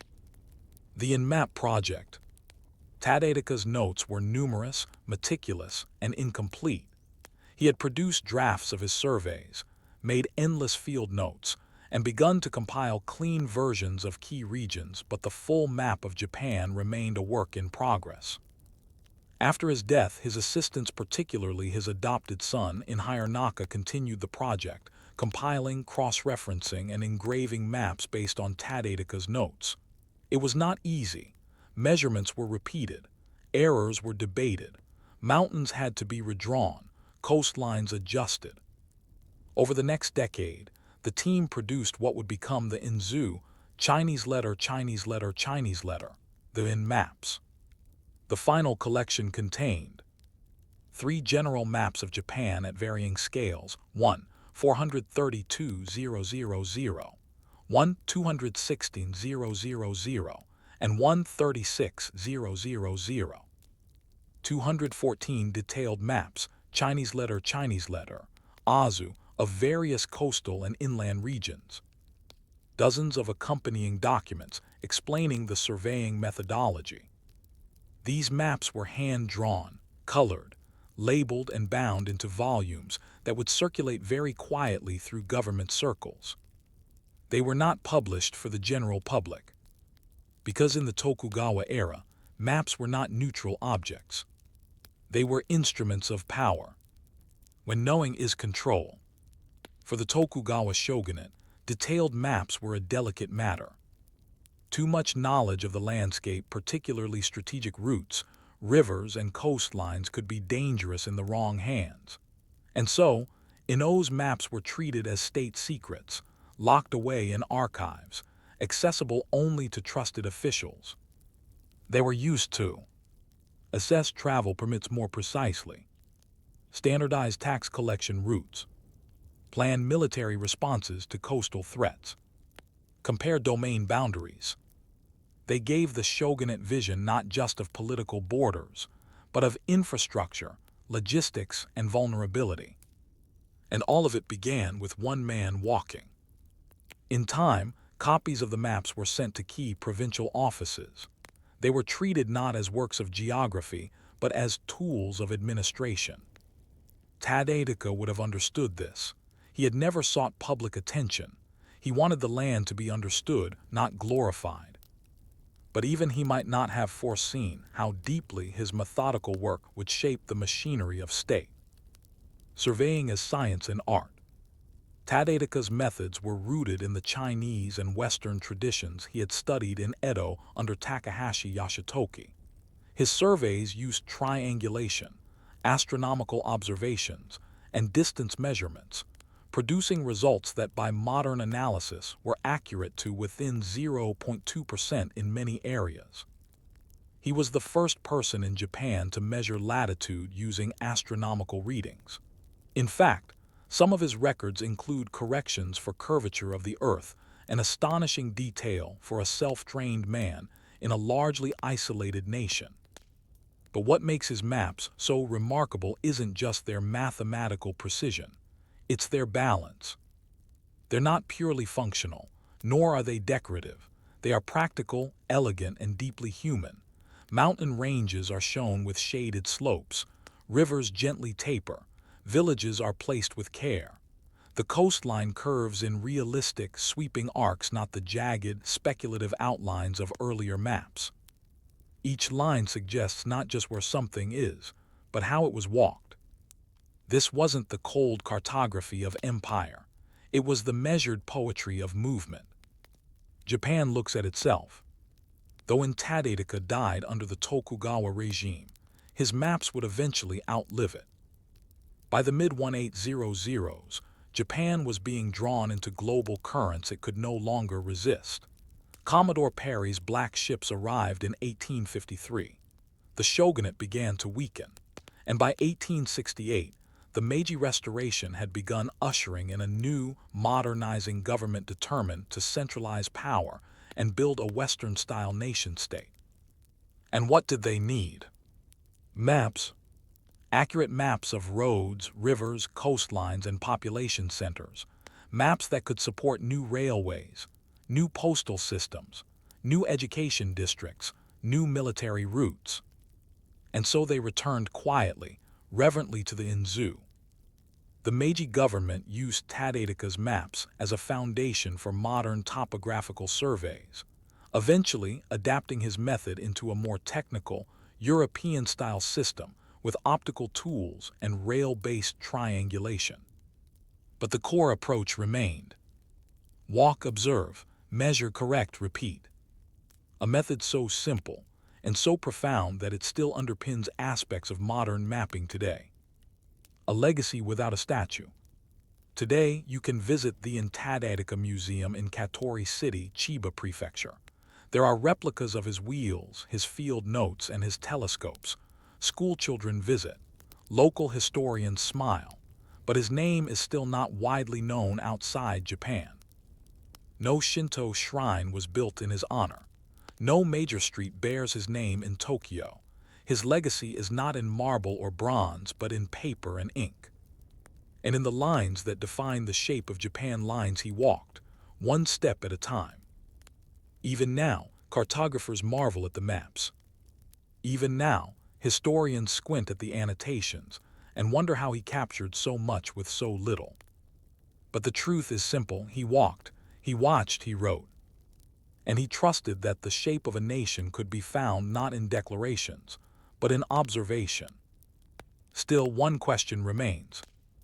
Did Tadetaka know, as he aged and mapped and scribbled, that he was measuring a country not just for governance but for memory? Imagine the modern world, a place where GPS satellites orbit overhead, smartphones track footsteps, and digital maps recalculate directions in milliseconds. Now step back, step way back, to a man on a dirt road. No camera, no drone, no compass better than the sun and stars. His name was in Tadetaka, and while the world now maps by machine, he mapped by walking. We explore how Tadetaka's legacy was rediscovered, digitized, and woven into Japan's national identity. And we ask what his deliberate, observational life might still have to teach us, not just about geography, but about patience, perception, and purpose. The quiet rediscovery. For much of the 19th century, as Japan modernized rapidly under the Meiji Restoration, Tadetaka's work was respected but not celebrated. His maps were stored in libraries, used by engineers and military planners, but rarely displayed. It was not until the 20th century, particularly during the post-war era of Reconstruction, that historians began to re-examine the origins of Japan's infrastructure, identity, and geography.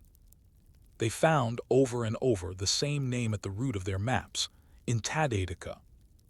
And so, slowly, his reputation was restored, not as a minor technical figure, but as a foundational architect of Japan's self-image. A quiet walker with a wheel and a notebook, who had defined a nation not through poetry, policy, or conquest, but by measuring the coastline one curve at a time. The map in the modern world. In the late 1990s, cartographers at the Geospatial Information Authority of Japan undertook a detailed analysis of Tadetaka's maps using modern satellite data. What they discovered surprised even them. Despite using 18th century tools, Tadetaka's maps of coastal Japan were accurate to within 1/1000 scale, in many regions often differing by mere meters from satellite-derived topography. This was not luck, it was method. His triangulation system, using line of sight between landmarks, adjusted with astronomical readings, was applied with obsessive rigor. He measured each road segment twice, sometimes 3 times, before recording a final value. He compared notes across seasons, correcting for foliage and rainfall. And he never rushed, ever. In today's world of instant data, that may seem inefficient, but it is this very slowness that gave his maps their enduring precision. And so, in 2001, the Japanese government digitized the InMap series, placing them online for public access and study. Schools incorporated his story into geography lessons. Museums displayed replicas of his tools. Documentaries were made. In 2010, Google Japan created an interactive overlay of his maps on modern digital maps, allowing users to compare Tadetaka's 18th century observations with satellite imagery. The result was haunting. Nearly every bend and bay still matched. The lesson in the steps. What then does in Tadetaka offer the modern mind? His work is not fast. It is not entertaining.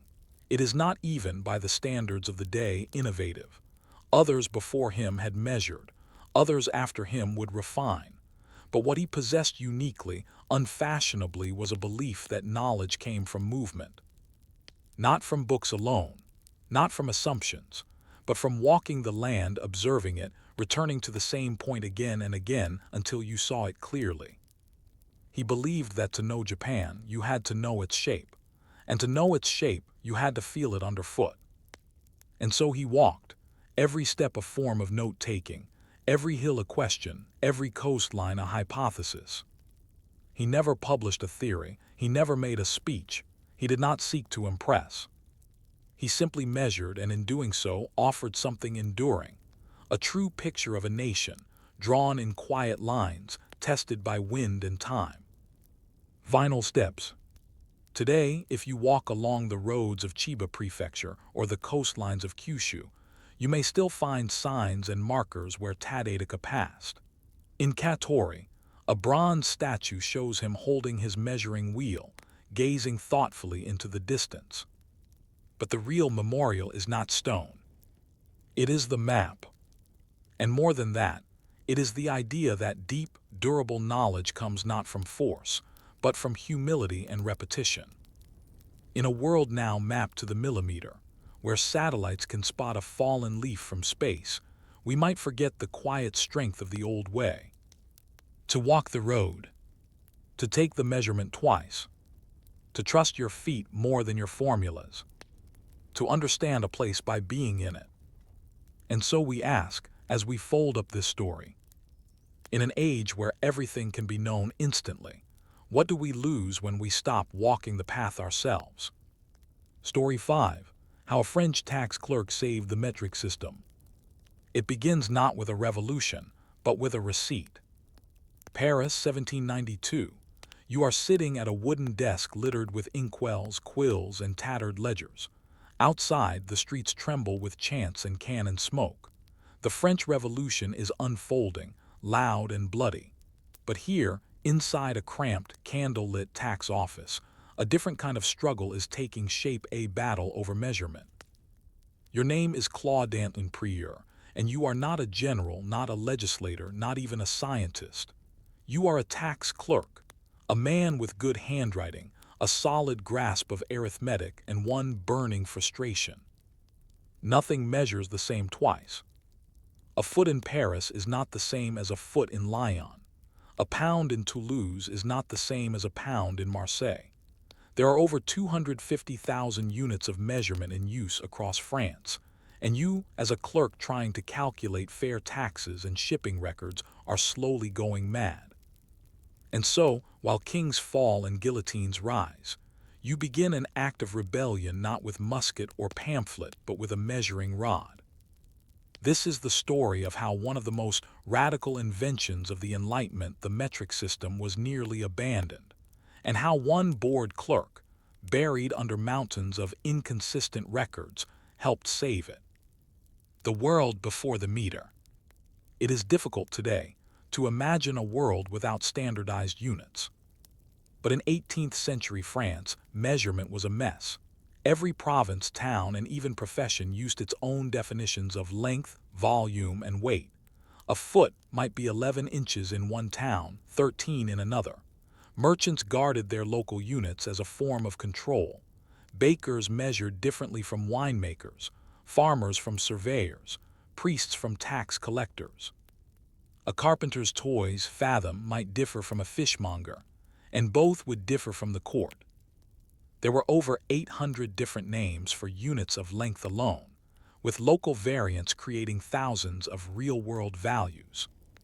Taxation, trade, construction, and even food distribution became impossible to standardize. And in the years leading up to the French Revolution, this chaos was a symbol of everything the revolutionaries hated: privilege, secrecy, and inequality. So in 1790, the newly formed National Assembly issued a bold decree. Let there be a single measurement for all of France. Let it be rational, universal, and based not on kings or customs, but on nature. They called it the meter, from the Greek metron, meaning measure. It would be 1/10,000,000th of the distance from the North Pole to the equator, measured along the meridian line that passed through Paris. Elegant, universal, scientific. There was only one problem. Nobody wanted to use it. The rebellion against rationality. The scientists worked quickly. They sent expeditions, most famously de Lambert and Machen, to triangulate the meridian arc from Dunkirk to Barcelona, a journey that nearly cost lives, friendships, and sanity. By 1799, after 9 years of field work, they produced the first platinum prototype meter bar, stored in Paris. The metric system, with its clear decimals, coherent units, and beautiful symmetry, was born. And almost immediately, it was ignored. People hated it. Market vendors refused to use it. Farmers mocked it. Craftsmen couldn't understand it. The units, unfamiliar and too perfect, felt foreign, artificial. The kilogram was a Latin ghost. The meter was an idea, not a tool. And so, in 1801, the revolutionary government, facing resistance, confusion, and administrative chaos, quietly prepared to abandon the whole system. This is where Claudin Prieur, our quiet tax clerk, entered history. The clerk who would not convert back. Prieur was no mathematician. He did not contribute to the arc measurements or the platinum standards, but he had used both systems in his work, and he knew one thing with absolute certainty. The old system was madness. His ledgers, even after the introduction of the meter, were full of conversions. Villages were using new meters for show, but pricing goods in old units. Regional officials were lobbying to bring back traditional measures. Some towns had begun inventing their own local hybrids to navigate both systems at once. And Prieur, trying to collect taxes from farmers using 4 different types of barrels, had had enough. He did what tax clerks do best. He wrote a report. Quietly, without fanfare, he drafted a memorandum not to the public, but to the Bureau of Weights and Measures, urging them to resist the pressure to repeal the metric reforms. His arguments were not philosophical, they were practical. The old system was too complicated to revive without causing even more confusion. The metric system, once implemented, would simplify national accounting, trade, and law. Even in resistance, most towns had at least heard of the metric units. The cost of rolling back the reforms, reprinting documents, reissuing measures, would bankrupt the tax office. His final line was pure clerk. A nation cannot measure justice when it cannot measure grain. The report circulated, quietly, but it found its way to the right desks. And when the final vote came before Napoleon's consulate in 1801, whether to abandon the metric system or not, the answer was, let it remain. But quietly, gently, gradually. The provisional units were introduced, bridging old and new. The metric system was not forced. It was absorbed, thanks in part to voices like Prieur's, small, precise, persistent. The power of small records. History rarely records clerks. Their work is invisible, hidden in margins, footnotes, and back rooms. They do not invent systems, they preserve them. Claudant Prier's name appears only briefly in surviving archives. A few letters, a ledger bearing his initials, the memo about grain and justice, nothing more. But without voices like his, the metric system, this elegant, decimal-based wonder we now use in science, engineering, and global trade, might have vanished before it began. The meter, that grand scientific ideal, needed more than mathematicians to survive. It needed clerks, with dry fingers, tired eyes, and a stubborn refusal to multiply by 13 to find out how many ounces were in a provincial pound. So we must ask, is the greatest measure of a reform not in who proposes it, but in who endures it? It is now the early 19th century. The guillotine has been retired. Napoleon is in power. France is no longer a fledgling republic, but a reorganized, centralizing empire. And yet, amidst the rebuilding, a different kind of revolution still struggles quietly. The metric system, though legally in place, is not yet in practice. Theoretically, every village should be using meters and kilograms. In reality, markets still run on toises and livers. Cloth is still measured by the ell. Farmers still reckon land in arpents, and butter is still weighed in local pounds. Culturally, the metric system remains foreign, an Enlightenment ideal grafted onto a country where bread is still broken by hand and distances are measured by how long it takes a mule to get there. But slowly, methodically, the clerks begin to win. This is the story of how France didn't enforce the metric system by decree alone, but by repetition, record-keeping, and the quiet pressure of administrative tedium. Napoleon's compromise, the measures usuals. Napoleon, ever pragmatic, recognized that the people would not embrace a system that made them feel foolish. And so, in 1812, he enacted the measures usuals, customary measures, a compromise system. These were traditional-sounding units, like the liver and toys, redefined to be rounded versions of metric values. For example, the new pound was exactly 500 grams. The new foot was 33 centimeters. The new pint was 1 liter. In essence, he relabeled the metric system to sound familiar, easing the transition through nomming, not math. Merchants could keep their signs. Households could keep their recipes. But behind the names, the units were now decimalized and standardized. It was one of history's most effective bureaucratic illusions, and it worked, because behind it stood the tax clerks, the notaries, and the civil servants who refused to go back. The account book as enforcer. While emperors made policies, accountants enforced reality. Clerks like Claudant Prieur and those who followed him slowly transitioned ledgers from regional units to metric ones. Shipping manifests began to list both traditional and metric measures. Legal documents started requiring metric equivalents for property, weight, and distance. In essence, the clerical world began to speak two languages, the familiar and the future, and over time, the familiar faded. Examples of this silent shift. Property contracts began to include square meters alongside arpents. Marriage dowries listed the weight of silver in kilograms, with old measures in parentheses. Court records calculated damages using metric currency weights. The effect was subtle but constant.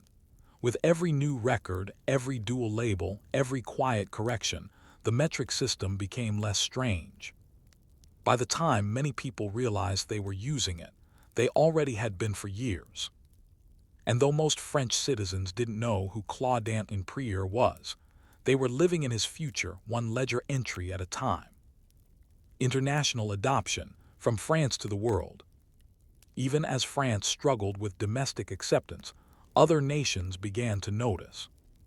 Scientists, particularly across Europe, saw the brilliance of a system based on tens. No fractions, no regional oddities, just universal logic. In 1816, the Netherlands adopted the metric system. Soon after, Belgium and parts of Italy followed.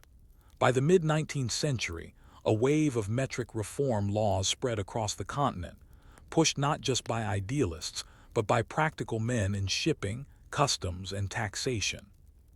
They were tired of inconsistent barrels, tired of recalculating the weight of butter across borders, tired of converting archaic units during legal disputes. They wanted certainty, not philosophy.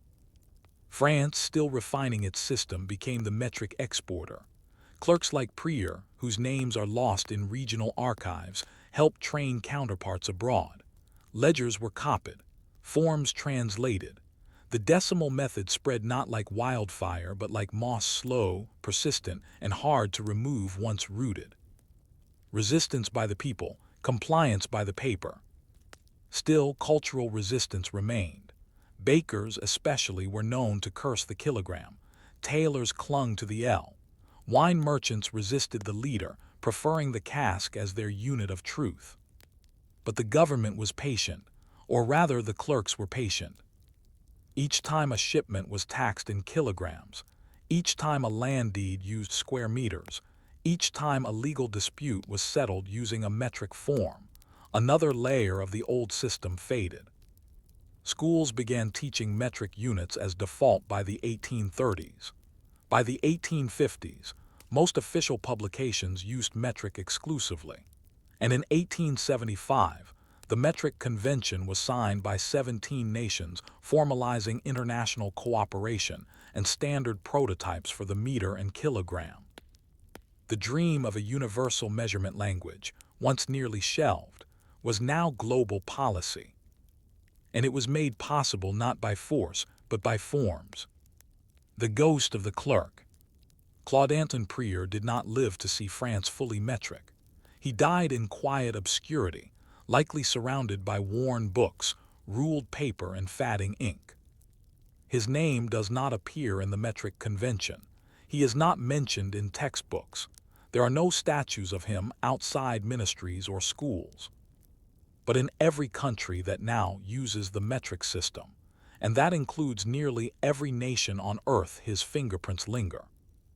Not because he invented the system, but because he kept it alive when no one else wanted to use it.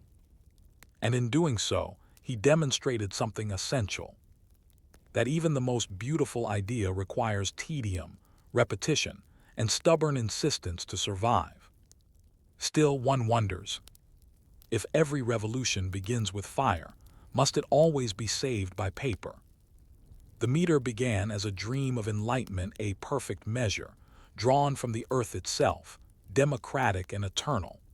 But its survival, as we've seen, depended not on visionaries alone, but on the slow, grinding dedication of bureaucrats, teachers, and ledger keepers.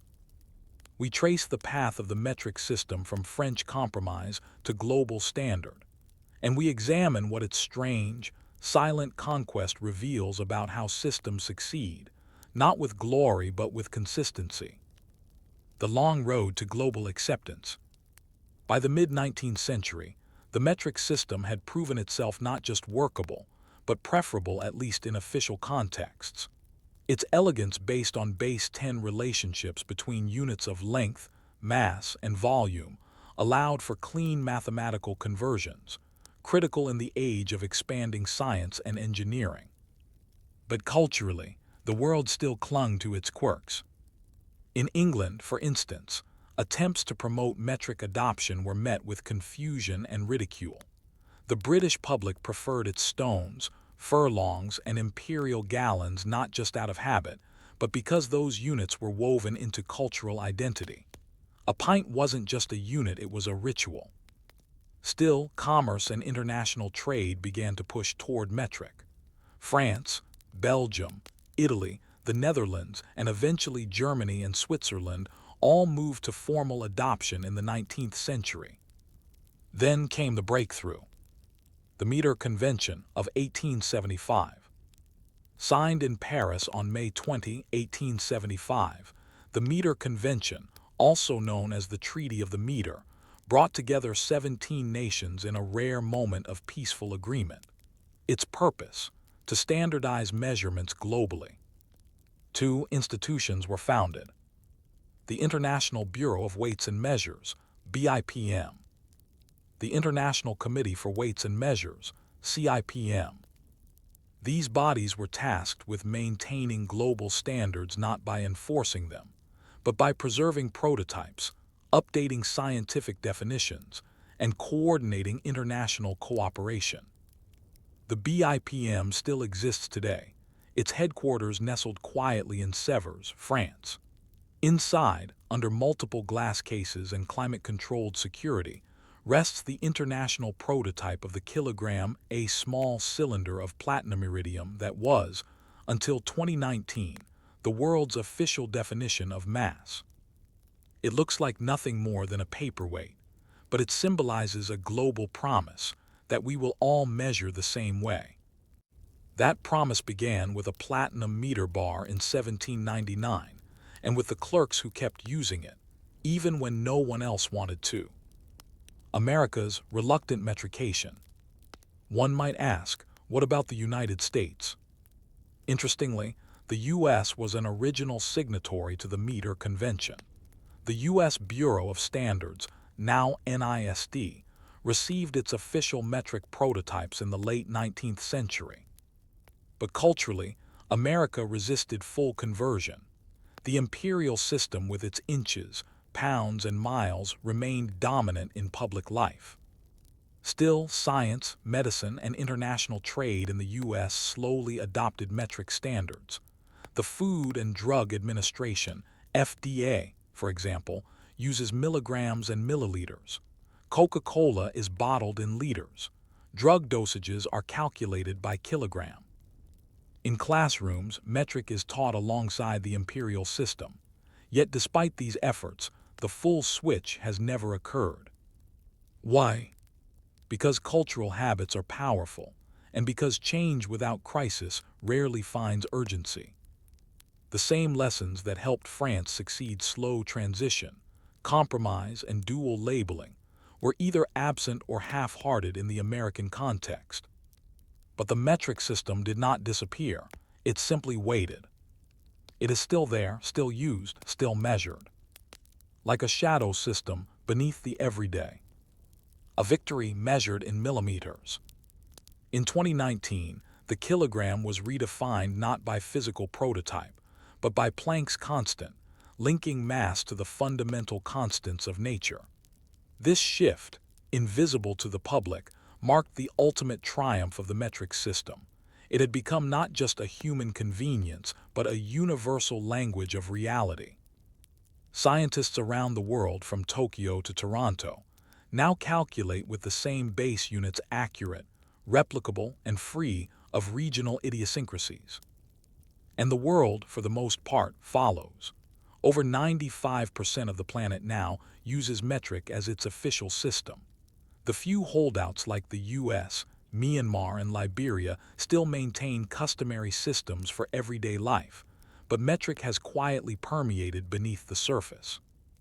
The decimal dream, once mocked and resisted, is now normal. And that happened not because of force, but because of formulas, forms, and fidelity. The clerk's legacy. So what becomes of the Claudant and Prieurs of the world, the ones who do not invent, but who refuse to let useful things die?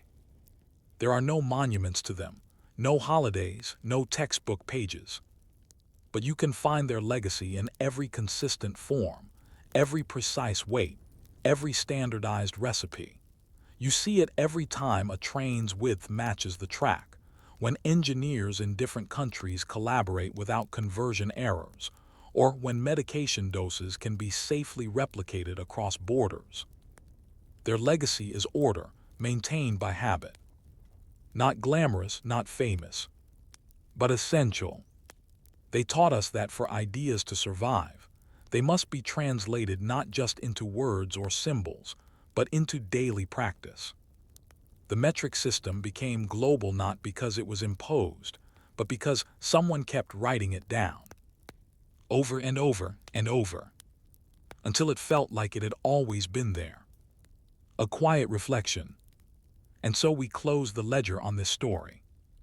The tale of how a tax clerk armed not with authority, but with accounting helped preserve one of history's most rational inventions. And we're left with this question. In a world full of big ideas and loud voices, how many revolutions survive not through passion but through paperwork? Story 6. The Peasant Who Complained His Way into History. Imagine a small wooden table, unpolished, uneven, a scrap of parchment, a crude inkwell, a candle stub whose wax has begun to bend sideways from too many cold nights. Outside, a dog barks, hooves splash through slush. You are in the German countryside, in a village whose name will never make the maps. The year is 1524, and you, a peasant, likely illiterate, definitely frustrated, are about to shape history with a complaint. This is not a tale of glory, not a tale of triumph. It is the story of a grumble turned into a movement, of the surprising power of organized discontent. Welcome to the quiet beginnings of the German Peasants' War, the largest and most widespread popular uprising in early modern Europe, sparked not by nobles, generals, or revolutionaries, but by farmers with pitchforks, tax ledgers, and a list of 12 demands. Our focus today: the 12 Articles of 1525, the first draft of peasant rights in recorded European history, and the anonymous scribes and villagers who made it happen. Europe before the spark, a powder keg of injustice. In the early 1500s, the Holy Roman Empire was not so much a nation as it was a patchwork of duchies, principalities, bishoprics, and knightly territories. Rulers jostled for power. Borders shifted like shadows. Religion ruled daily life. And beneath it all, a vast peasantry toiled in silence. Peasants made up over 80% of the population. They worked lands they did not own, paid tithes to the church, rents to lords, and taxes to emperors, sometimes all at once. Their rights were few, their freedoms fewer, and their grievances were growing. New taxes were introduced to fund wars they didn't understand. Common lands were fenced off by greedy nobles. The old medieval rights like gathering wood, fishing rivers, or hunting small game were revoked. Grain prices soared, but wages did not. At the same time, ideas were beginning to circulate, ideas about reform, about the individual, about the church. Most dangerously of all, a German monk named Martin Luther had just nailed a list of his own complaints to a church door. The Reformation was in the air. And into this tension, economic, religious, and social, the peasants added their own fuel. Not through rebellion, not yet, but through a petition. The 12 Articles, a peasant's manifesto. In early 1525, in the region of Swabia, modern-day southern Germany, groups of peasants, craftsmen, and small-town laborers began organizing. They held gatherings, appointed spokesmen, and most surprisingly hired scribes to write down what they wanted. They called these demands the 12 Articles. What did they ask for? The right to choose and remove their own pastors. A fair and standardized tithe, religious tax. An end to serfdom. The right to use common lands, forests, fields, and rivers. Fair rents and labor terms. No arbitrary new taxes without community consent. What's most remarkable is the tone. The Articles do not threaten. They reason. They ask humbly but firmly for godly justice, appealing to Scripture, fairness, and the teachings of Martin Luther. They argue not for revolution, but for reform. And yet, their very existence was revolutionary. These were peasants, unlettered, poor, and politically powerless, putting their demands in writing, not with pitchforks, but with paragraphs. They claimed their humanity not by shedding blood, but by clarifying expectations. And the impact was immediate. Within weeks, thousands of copies of the 12 Articles had been printed and distributed, thanks to the relatively new technology of the printing press. They spread like wildfire not just in Swabia, but across German-speaking Europe. Tens of thousands of peasants rose up not chaotically, but with a document in hand. It was one of the first times in European history where common people used mass communication to express collective political will. Not just a mob, but a movement, grumbling into history. We don't know the name of the person who first spoke these words aloud. We don't know which village gathering came up with which clause, but we do know that this act of writing down the truth of their lives changed everything. Because once the peasants started organizing, writing, and distributing ideas, they were no longer just passive laborers. They were participants in history. The noble class, long comfortable with their peasants' silence, was suddenly confronted with clarity. These were not vague rebellions, not hungry riots. These were specific, coordinated, and rooted in text. It was terrifying, and it forced a response. The peasants had asked politely. The reaction would not be. The year is 1525, and across the German countryside, the quiet murmur of complaint has grown into a collective voice. The 12 articles, once a modest petition for reform, have spread like kindling, fanned by sermons, printing presses, and shared discontent. But something is changing. The tone that once sought fairness has hardened into resolve. Villages that once merely wrote now begin to organize militias. Fields once tilled for lords are now trampled by marching feet. Churches become meeting halls. Farm tools are sharpened into weapons. This is the story of how hope turned to uprising, and how the humble grievances of peasants, when ignored, became the foundation of war. From pen to pike, the Swabian League responds. In southern Germany, noble families along with the church and the imperial authorities viewed the spreading unrest with rising alarm. The Swabian League, a military alliance of princes and knights, had no intention of negotiating with peasants.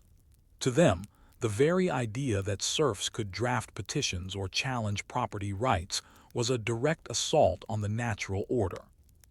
So they prepared for war. But the peasants were not disorganized. Many groups elected their own leaders, most notably Thomas Müntzer, a radical preacher from Thuringia who believed the Reformation must not stop at theology, it must extend to society itself. Müntzer's sermons were fiery, uncompromising, and revolutionary. He argued that the gospel gave peasants the right to overthrow unjust rulers, and that divine justice could not wait. To some peasants, his message was inspiring. To others, it was dangerous. But the tide had shifted. Across Central Europe, over 300,000 peasants and townspeople began to mobilize. Some groups attacked castles. Others seized monasteries. A few imposed their own rule over regions for days or weeks, redistributing grain, opening hunting grounds, even abolishing taxes. They carried the 12 articles in their pockets, even as they carried axes in their hands. The war had begun. The Peasants' War, a quiet rebellion turned bloody. Though often called the German Peasants' War, it was not a single coordinated uprising, but rather a patchwork of revolts from Hesse to Bavaria, from Saxony to Alsace.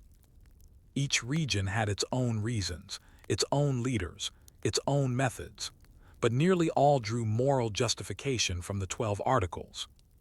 This was unusual. Previous peasant uprisings in Europe had been chaotic, sparked by famine or taxation, and quickly crushed. But in 1525, something different was happening. These were self-conscious movements, with written goals, coordinated actions, and in some cases declared governments. In the Black Forest, peasants demanded a complete restructuring of feudal obligations. In Franconia, rebels stormed abbeys and redistributed tithes. In Württemberg, entire towns joined the uprising.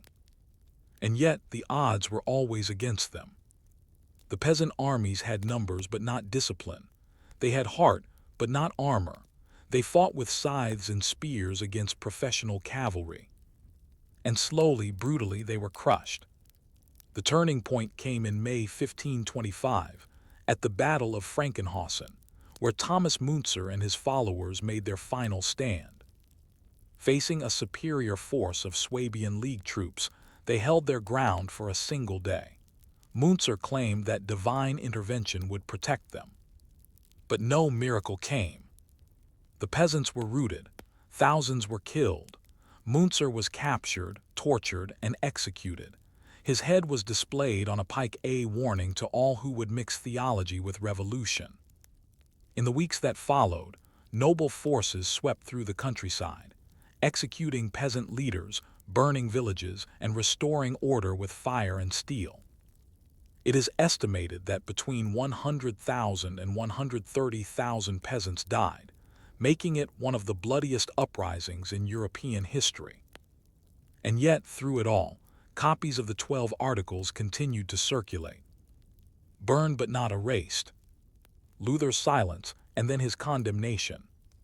Perhaps the most complex figure in this chapter is Martin Luther. Initially sympathetic to the plight of the peasants and deeply critical of noble abuses, Luther believed that Christians should live free from tyranny. But when the uprisings turned violent, his tone shifted dramatically. In 1525, he published a harsh tract titled Against the Murderous, Thieving Hordes of Peasants, in which he condemned the rebellion and urged the princes to smite, slay, and stab the rebels. To many, this was betrayal. Luther, who had once written so boldly against papal authority, now sided with secular rulers against those who quoted his own theology back at him. Why? Because Luther feared that social revolution would discredit religious reform. He wanted a reformed church, not a broken society. He saw in Müntzer and the peasants a dangerous mirror of what could happen when theology left the pulpit and entered the field. It was a calculated retreat, one that ensured the survival of Protestantism, but at great human cost. And so the peasants were left alone, not only defeated, but disavowed. Their demands, fair, clear, and reasonable, were now associated with violence, heresy, and treason. And yet they would not be forgotten. Legacy written in soil and silence. In the decades that followed, the 12 Articles were rarely reprinted. The church dismissed them. The nobles erased them. Even sympathetic historians tended to frame the peasants' war as a tragic footnote to the Reformation, a misstep, an excess, a failure. But if one reads them today, the 12 Articles still resonate. They speak not of utopia, but of dignity, not of revolution, but of representation. They seek only what most people now take for granted: the ability to choose one's pastor, to not be taxed without consent, to not be punished arbitrarily. And though the rebellion failed, some of its ideas, particularly the call for just governance and access to common lands, slowly filtered into later reforms. In that sense, the peasants lost the battle, but not the argument. Their inked complaints, written in barns and carried in saddlebags, became part of Europe's long, slow journey toward civil rights, representation, and constitutional law. And so we close this chapter not with victory, but with a deeper question. If people ask clearly and are denied, and then resist, do we blame their rebellion or our refusal to listen? The battlefield at Frankenhausen eventually grew silent. The blood dried. The broken tools of rebellion, cracked pikes, burnt flags, discarded shoes, were swept away or left to rot under the weeds. No monuments were raised for the fallen. The dead were not named. Their ideas, however, refused to die. This is the story of what happens when a rebellion is crushed but its words survive. When a movement fails to win, but plants seeds that germinate over centuries. It is the quiet power of the 12 Articles, echoing not just through German soil but through legal systems, reform movements, and democratic thought right up to our present day. And it begins, as it so often does, with paperwork. The silent years, burial by forgetting. After the brutal suppression of the German peasants' war in 1525, the ruling classes worked diligently to erase the uprising from public memory. The surviving leaders were executed. Towns that had supported the revolt were fined heavily. Serfdom was reimposed even more harshly. The 12 articles, once distributed in hundreds of thousands of copies, were condemned as seditious. Many were burned. Few were quoted. The church labeled them heretical. The nobility labeled them treasonous. Even Martin Luther, as we saw, turned his back on them. They became a kind of whispered memory referenced occasionally by radicals, but not taught, not studied, not honored. But in silence they endured. A few copies survived in libraries, mostly misfiled or miscatalogued. A few Protestant reformers mentioned them in passing. In the rural consciousness, fragments of the articles persisted not as texts, but as folk memory. Rights once asked for but denied. It would be nearly 300 years before anyone studied them seriously again. The Enlightenment rereads the past. By the late 18th century, Europe had changed. Empires had risen, science had advanced, and the age of enlightenment had begun to question long-standing hierarchies: monarchy, nobility, church power. And in the archives, historians and political thinkers rediscovered something odd: a document, written in 1525, listing rural demands for religious freedom, fair taxation, and communal rights. They found the 12 articles. To Enlightenment thinkers, these were astonishing. They demonstrated that peasants long viewed as politically inert had formulated a coherent, reasoned statement of rights, centuries before most European constitutions. Voltaire, Rousseau, and others may not have directly cited them, but the spirit of the 12 articles, that justice applies to all people, that governance requires consent, and that the land belongs to the many, not the few, resonated deeply.